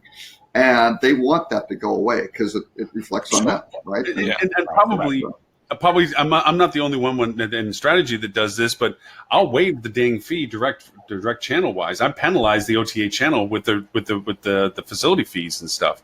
They have to book. If they book through them, they have facility fees. They book directly with me. But why? I don't want them at all. That's a big my clients want the money. I'm just make saying it go away. Make it go away. No, I'm with you. Do. Give the guest a great value and charge them an appropriate price. I mean, I hate them. I hate it's a mandatory fee. It's drip pricing. I've been screaming this for years. But since the client still wants to charge for the damn things, at least I made a session of saying, well, let's use it as a strategy point. It's you'd like to get more direct channel bookings, less cost to you. So waive the fee for me, then I can sell that. Not only I'm going to go out on a limb here and say not only is that likely to hurt your placement, it probably should. Yeah, because it's deceptive and it's crap. Charge the guest what you're going to charge the. I mean, I can't top what Robert just said. What Robert just said is the smartest thing I've heard on this in years. Raise the goddamn price. I mean, I'm with you. But I don't own the hotel, so I have to listen to the fact that do this. At least And let me take it Expedia, off of your direct channel. but That way I can Expedia's market finally getting it. Expedia's finally getting it and figuring out, And by the same we can token- do something about this if these guys are not behaving properly, and throwing this in. You know what? They should be down because they're more expensive than Correct. this. Right. You know, And than you this, also- which is why they're doing it. They want to be higher on the sort order because they look cheaper, right? Tim, you're also protecting the same people that cut us from underneath the legs with rate parity issues. You can't have both sides of the same conversation. They're the same people out there that are screwing us over on rate parity. So somewhere we have to leverage back and say, No. direct Expedia has never wanted. hotels.com, all the rest. Yeah. No, They have that's flex on their Expedia. rates. No. The whole rate parity thing, they never wanted it from the beginning, right? From day one. Now they always use the low price guarantee, which is a totally different thing, right? You find something else will match it. That was the hotel reservations network pre-hotels.com. Right. The thing with rate parity, the hoteliers decided they're the ones who, peed in the pool, right? And said, okay, hey, we can charge lower prices directly. So look at this, aren't we clever? And now it's the revenge of the OTAs going, oh, you want it to be a closed group? Somebody stayed at any hotel, any of your hotels at any time, and now you can cut them a deal. Fine. We got a whole pile of people who book air flights who never stayed in a hotel or whatever. We can do the same, right? Yeah. And we can go find closed groups like Target.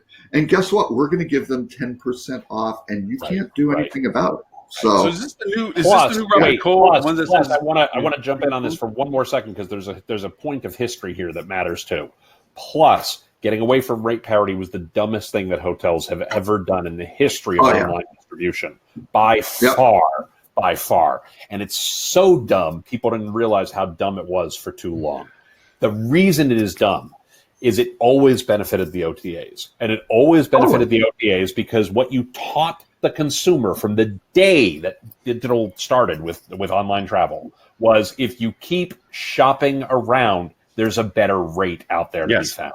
Mm-hmm. And the risk is not that they book you on Expedia and pay a lower rate than they pay direct. The risk is that they book another damn property altogether. Right. The fact that we taught customers, hey, you came to our website, but look around, there's going to be a lower price out there, is ridiculously stupid. Stupid.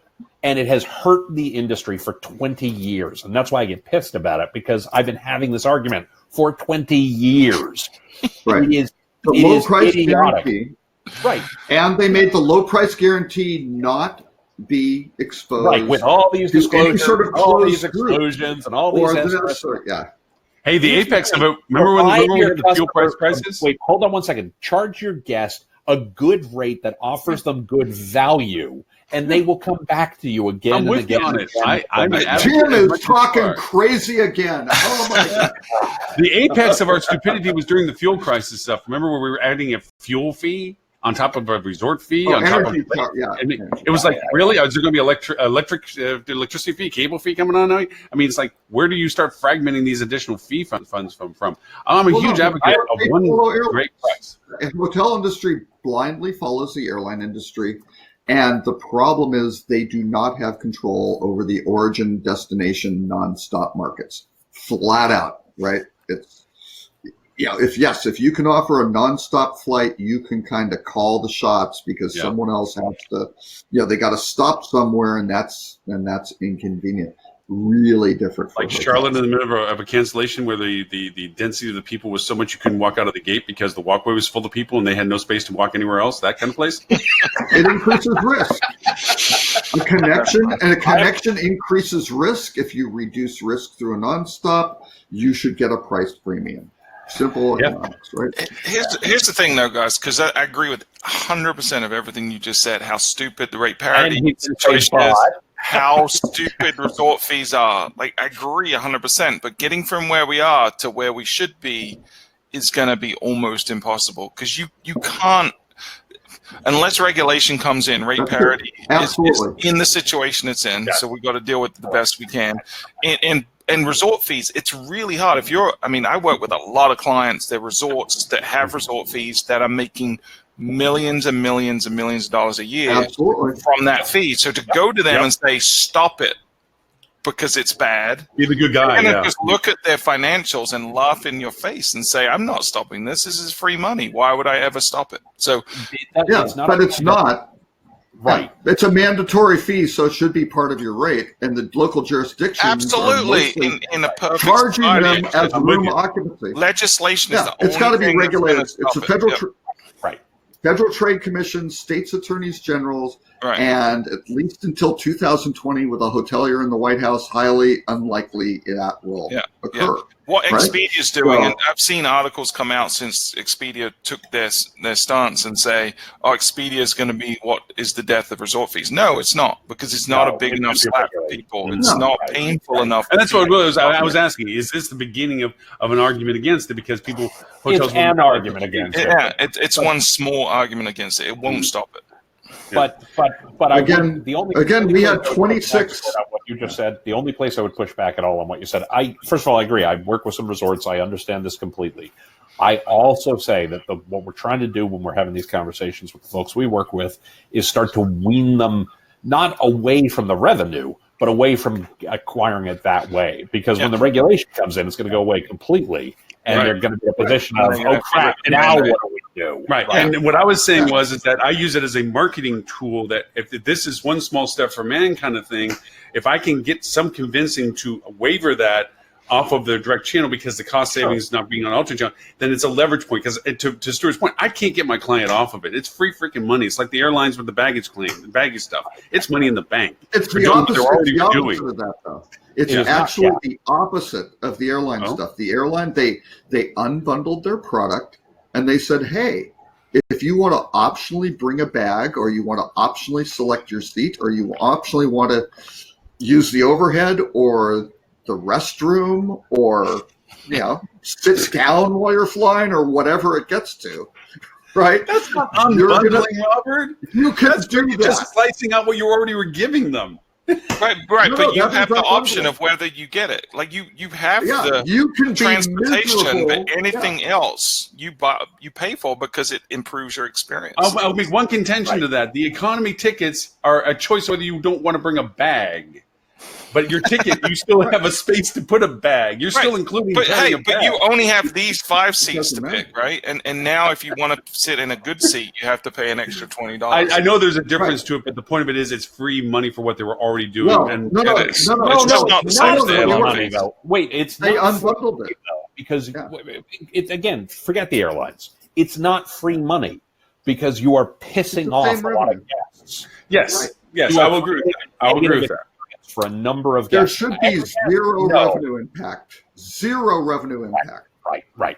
I mean, the reality is, I would ask people to look at things like, what do we see in terms of repeat stays? What do we see in terms of loyalty? What do we see in terms of net promoter score and in terms of likelihood to recommend, et cetera, when people get hit with these fees after the fact? It is absolutely a problem that, because we're not seeing it hit the bottom line, at the immediate moment, I think people fail to recognize the impact it's having on the guest experience and their ability to recommend and things along those lines. So I propose someone should A/B test it, charge half of their guests a resort fee and half of them not on a higher rate, and just see what happens. I like Robert's example. He'll argue anywhere, any place.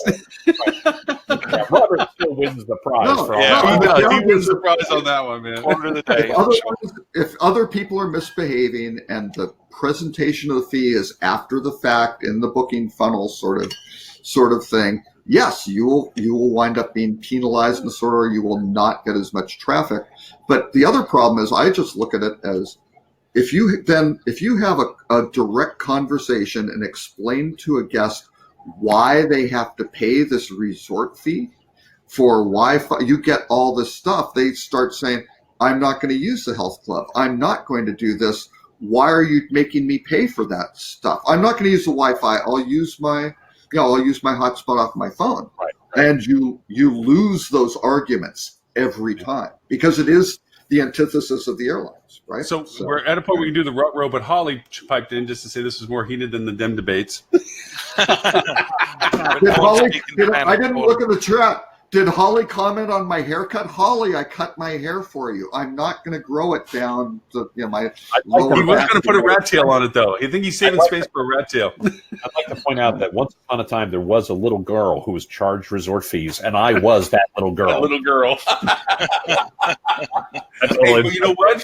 From a strategy point of view, that was a brilliant mic drop for her. That was a great stand out of the crowd moment for her.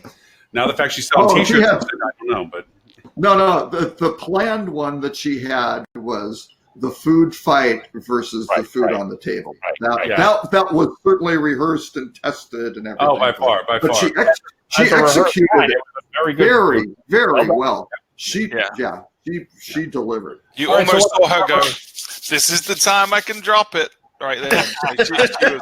She was so rehearsed. Oh, no, she was. She was, and she took, and she really waited for, I'm going to use it if I have to, but not. The greatest one out of all the debates was Yusu or no John Kennedy. I know John Kennedy, Yusu or no John Kennedy. I mean, that's still the key one. That's the best one yet. So, the Rut-Row. Yeah, Rut-Row. Let's do Rut-Row. So wait, the debate wasn't the Rut-Row? Okay. No, the debate wasn't the Rut-Row.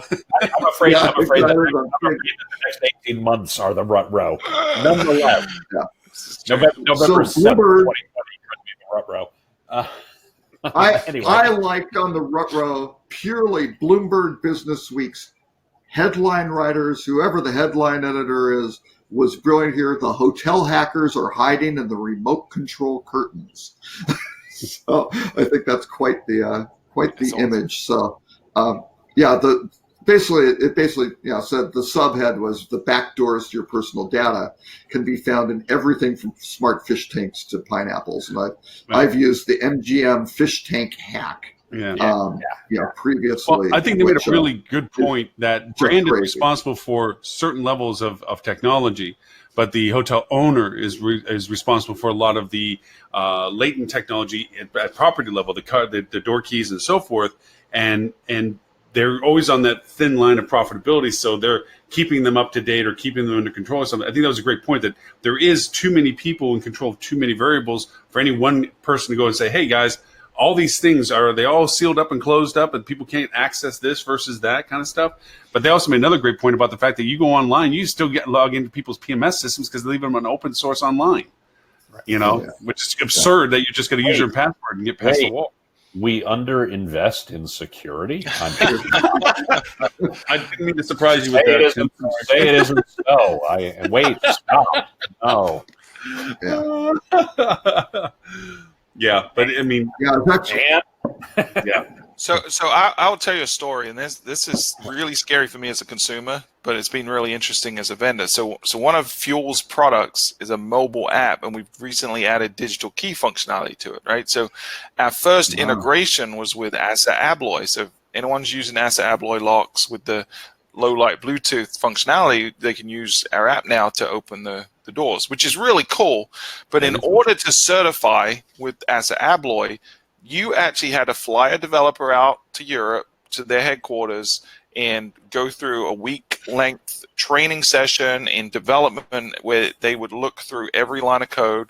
Then the certification program itself, once they came back, was they went through literally line by line of code, looking for exploits, looking for specific regulations that they enforce on how third-party vendors can interact with their logs. Like really rigorous, really stringent, really good, right? Makes me feel great as a consumer.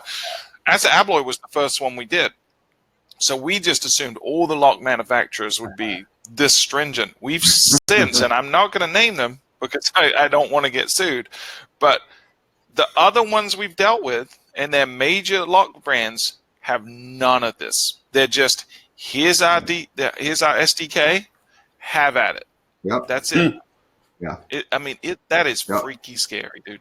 Freaky scary. And how hard is it to get a little line of code or a little piece of JavaScript or something in someone's mobile app or this or that? Or wouldn't it be great to integrate with? And that's kind of what the point of this is. You've got all this Internet of Things stuff like, well, wouldn't it be great if you could turn on the TV just using the same, kind of beacon, Bluetooth, stuff?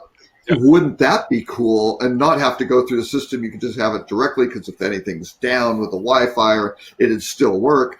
And it's like, oh yeah, watch out. And a lot of these lock guys. Well, I think was it Asa Abloy or one of the companies they acquired that. You never want to have a hacker convention in your hotel. Really, it may seem like good business during a valley period, but all of a sudden you are the test case, right, for these guys running. Yeah. And these guys had some sort of little pen type device, which I don't know what it did, but you put it in the the outlet of the thing, and all of a sudden they were doing like these brute force attacks. Yeah.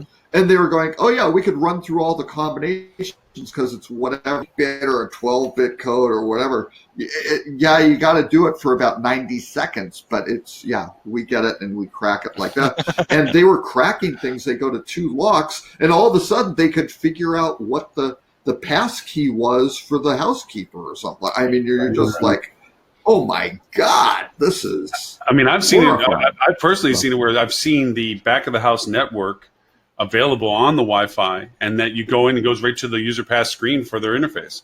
Right. And I'm like, as a guest of the hotel, I'm going, really? If I really want to spend some time on this, Well, and you go look at the default, right? You go, oh, is that an admin, password type scenario for just before you're set up? Because who knows, when the thing was last rebooted, they had to go do whatever. They had some outage. I'll add another caveat. I'll add another caveat to this. Whenever I take on new clients, one of the first things I ask them to do is for us to do an audit on all of their platforms and who's still connected to them. Just a connectivity audit. And I've never yet been disappointed with the fact that their PPC, their analytics, their social platforms, their whatever it is, has debris of past of people that have access to it still. Past employees, past vendors, past whatever. And we send them a list going, who are all these people? And they're like, well, we don't know. I said, well, these are all the people that have access to your analytics. I mean, it's crazy. It is crazy how it's so extended. I still have, this is no joke, I still have access. I should probably send them an email about this, but I still have access via analytics to a client, not to a client, to a prospect who I talked to years ago, who gave me access to analytics so I could put together a proposal. They opted not to go with us for whatever reason. They hired somebody else, and yet I still have access to all those. We have to say, and God love Tim because he can charge these prices, but the $50,000 per week just retainer to get his, so then he can start working with you, and it wouldn't be as bad if he didn't add resort fees on top of that. That's right. Exactly right. Exactly right. All right, Robert, Holly says your hair looks lovely. Thank you, Holly. It was for you. The one thing I would encourage. I'll send Jalen your compliments. Not that this hasn't been brought up many times in terms of the costs and things like that, and the risk and all this other kind of stuff. I would just look to all these situations you're running into these days with the hospital in San Diego and with Baltimore City Services and things along those lines, where the I forget what they call it, but it's basically blackmail, where they lock you out of your own systems. Absolutely. And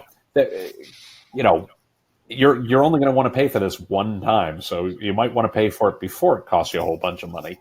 But this is something where, as an industry, and I don't think hospitality is necessarily any worse here than many other industries. Certainly not all industries, but many other industries are doing a crap job of this, and it's going to come back to bite them hard. And we're starting to see examples of that. And, so I always use this. There's an IBM risk matrix that I've used for years. And I don't know if they created it, but it's where I first came across it, 20 years ago, of what is the likelihood something that will occur, high, medium, low, and what is the impact to your business if it does occur, high, medium, low. And if somebody got access to your PM system, or somebody got access to locking all your guests out of all of your rooms and all your housekeepers out of all your rooms, and people got access to, your POS and things along those lines, what's the likelihood that occurs, and what's the impact, and put an economic value on that, and build that into your budget for 2020. Because and there's low two. frequency, high severity stuff is really that's correct. the tricky. Correct. Probability is really low, but the consequences are huge. The consequences are we're out of business. Right. It's funny you mentioned that, because I use a project platform called Teamwork, and any good project platform has a risk assessment to tasks as well. And I get clients ask us, why are you filling out what's this risk number?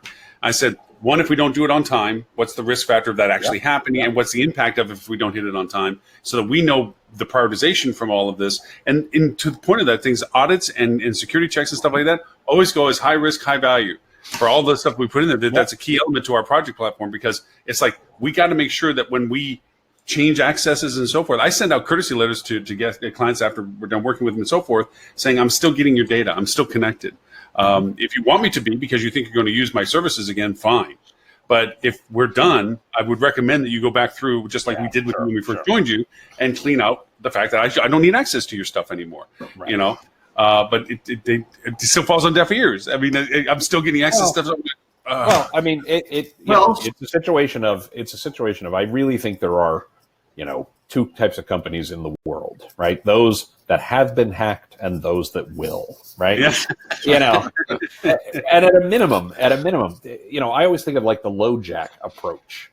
Like LoJack does nothing when they have found that when people have LoJack in a neighborhood, the incidence of car thefts in that neighborhood do not go down.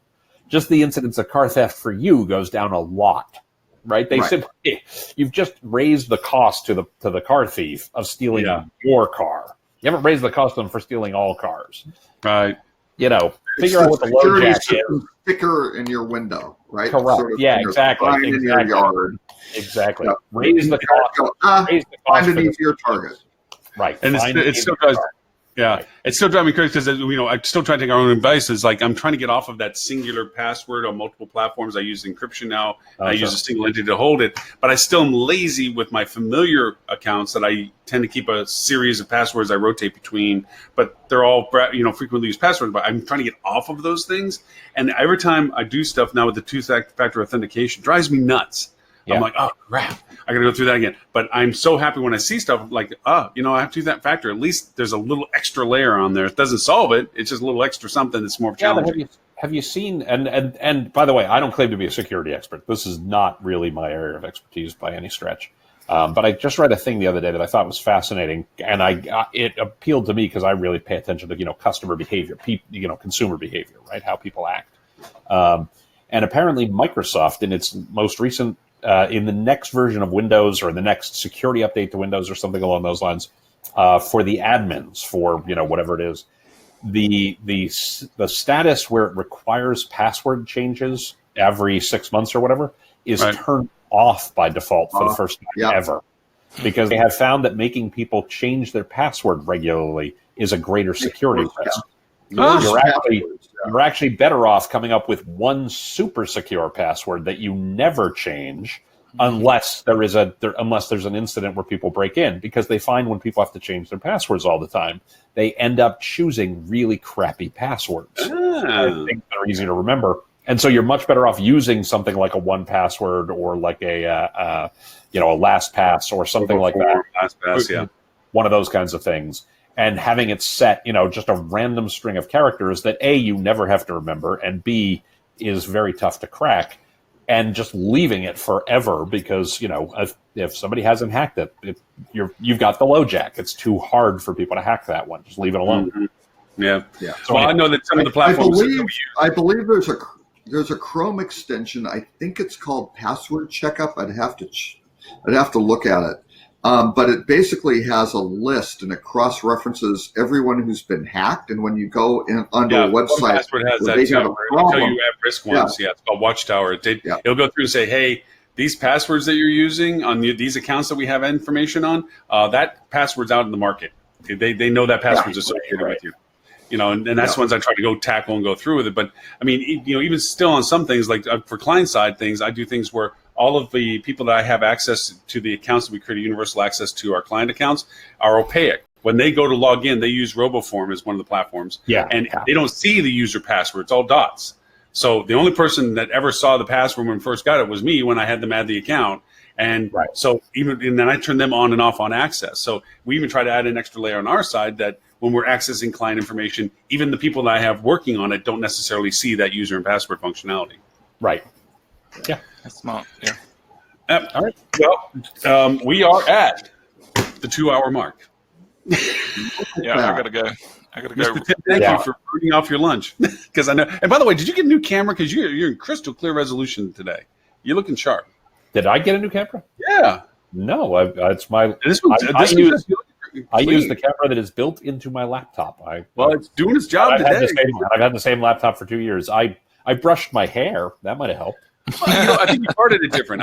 Maybe it's a change in the part. I don't know. Yeah, exactly. Maybe Robert's new haircut makes him look better. Yeah, maybe that's it. No, just the resolution is nice and crisp. Like it's got a high def on it. It's pretty nice. Where Mr. Robert, maybe Comcast isn't like screwing my bandwidth for a change. That would be nice. I'm fighting my bandwidth with CenturyLink right now. And by the way, this is our first broadcasting onto LinkedIn, but I seem to be hitting walls with it. I think there's a time duration that you can run on LinkedIn, which I don't know yet. I thought was 20 minutes or so or whatever, but it seems to be varying because anyway. So, Mr. Butler, if you want to know about Fuel Travel, your podcast, anything else Fuel Travel does, that may be the ultimate site that we only want to broadcast on. Just saying. LinkedIn, right? Yeah. And Facebook doesn't own that one yet. Microsoft does. So, Fuel Travel is the mothership. So, fueltravel.com. Twitter is /Fuel Travel. I think we're Fuel Travel on Facebook as well. So just put Fuel Travel, stick it anywhere you want, and you'll find it. And you can find the podcast at fueltravel.com/podcast. And the awesome travel study that we just published and gave out at High Tech is getting ready to launch on our website next week at fueltravel.com/study. So if you want a lot of insights on cool consumer behavior stuff, then fueltravel.com/study will be available probably on Monday, would be my guess. Yeah. I'll put the link on the show notes with it as well. Because like I said, we're on Monday, Tuesdays, we're going out to, I do a live broadcast now, which is odd hours for APAC and EU. But then I do a rebroadcast on their Facebook, LinkedIn, and Twitter platforms on a scheduled one where I take the broadcast and put the lower thirds and all the stuff that you see, intro and closes and stuff. So that goes out on Monday, Tuesday now for them. So I'll make sure the link is on the show notes for that as well. Mr. Robert Cole, sir. Robert K. Cole on social media or rockcheetah.com. And you will go anywhere, anytime to debate. Any place.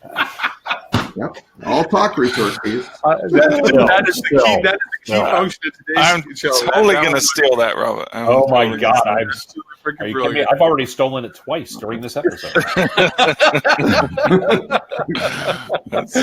Mr. Tim Peter, sir, where is it they can find you and your amazing podcast? TimPeter.com for everything. TimPeter.com/podcast for the podcast. I'm Tim Peter on most social media platforms except for Twitter, which for some reason I am at TC Peter, but you can find me there as well.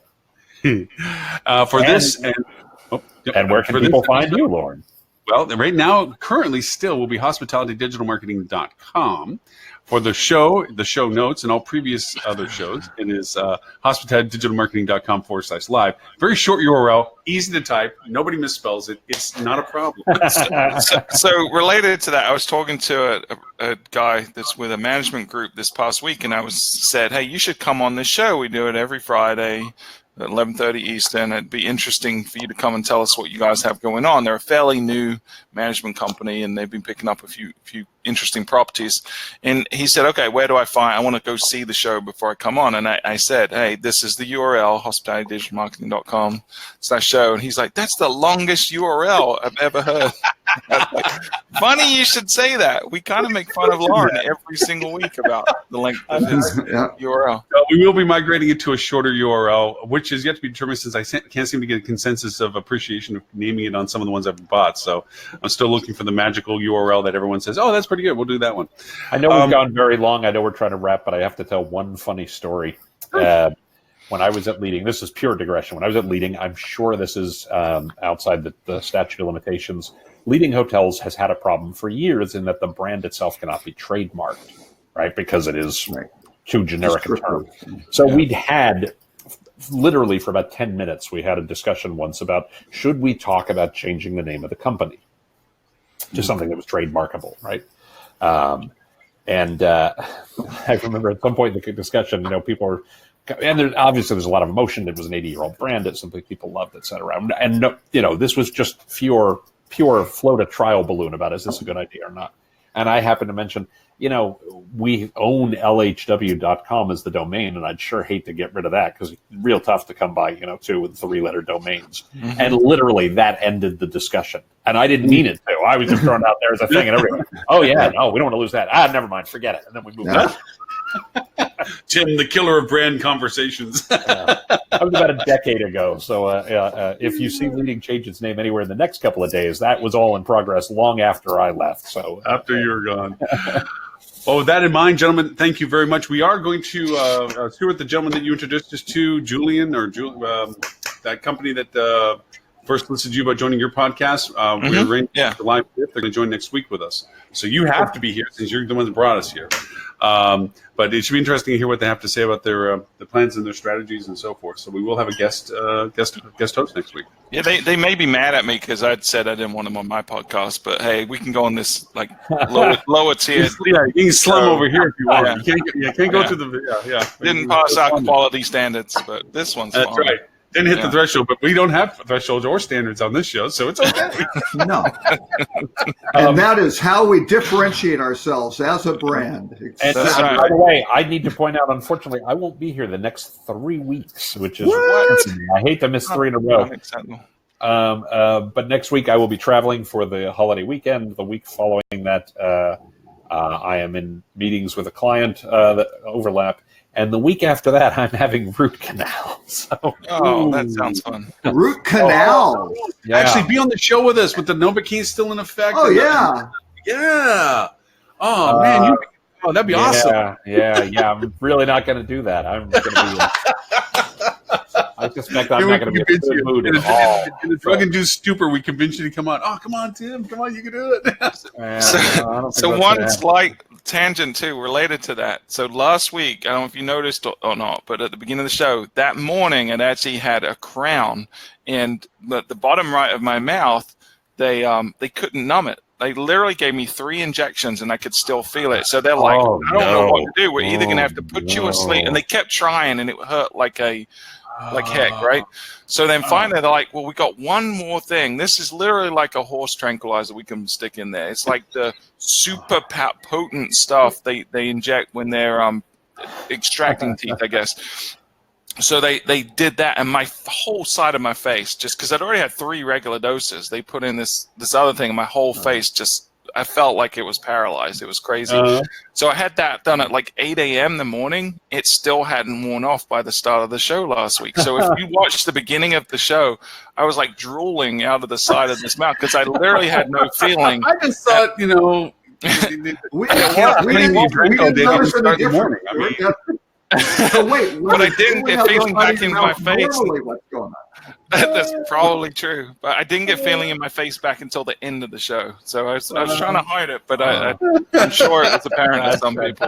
Like, I was waiting for one of you to ask if I'd had a stroke or something because I felt like I had no movement in the side. So. Robert, any testimonials, confessions you have today? I actually had my first crown of my life, right? Earlier this week. Yeah. Wow. So, we're all having dental work. This is crazy. Yeah. Wow. I don't know. I'm fine. All right. So Tim, we'll miss you dearly over the next 3 weeks. If for any reason you feel like you want to come on a drunk-induced stupor on the show after the root canal, we'd love to have you because I would like to point out I've been said here on a drug-induced stupor. So I don't know why 3 weeks from now would be any different. It's true. To that end, thank you all, and for those who watch us in the European Union and APAC, you'll get used to this soon, I'm sure. Or not. or Yeah. not. Yeah. Either or. But until next week, thank you all very much, and we will see you 11:30 Eastern for show number 204 next week. Bye, There you go.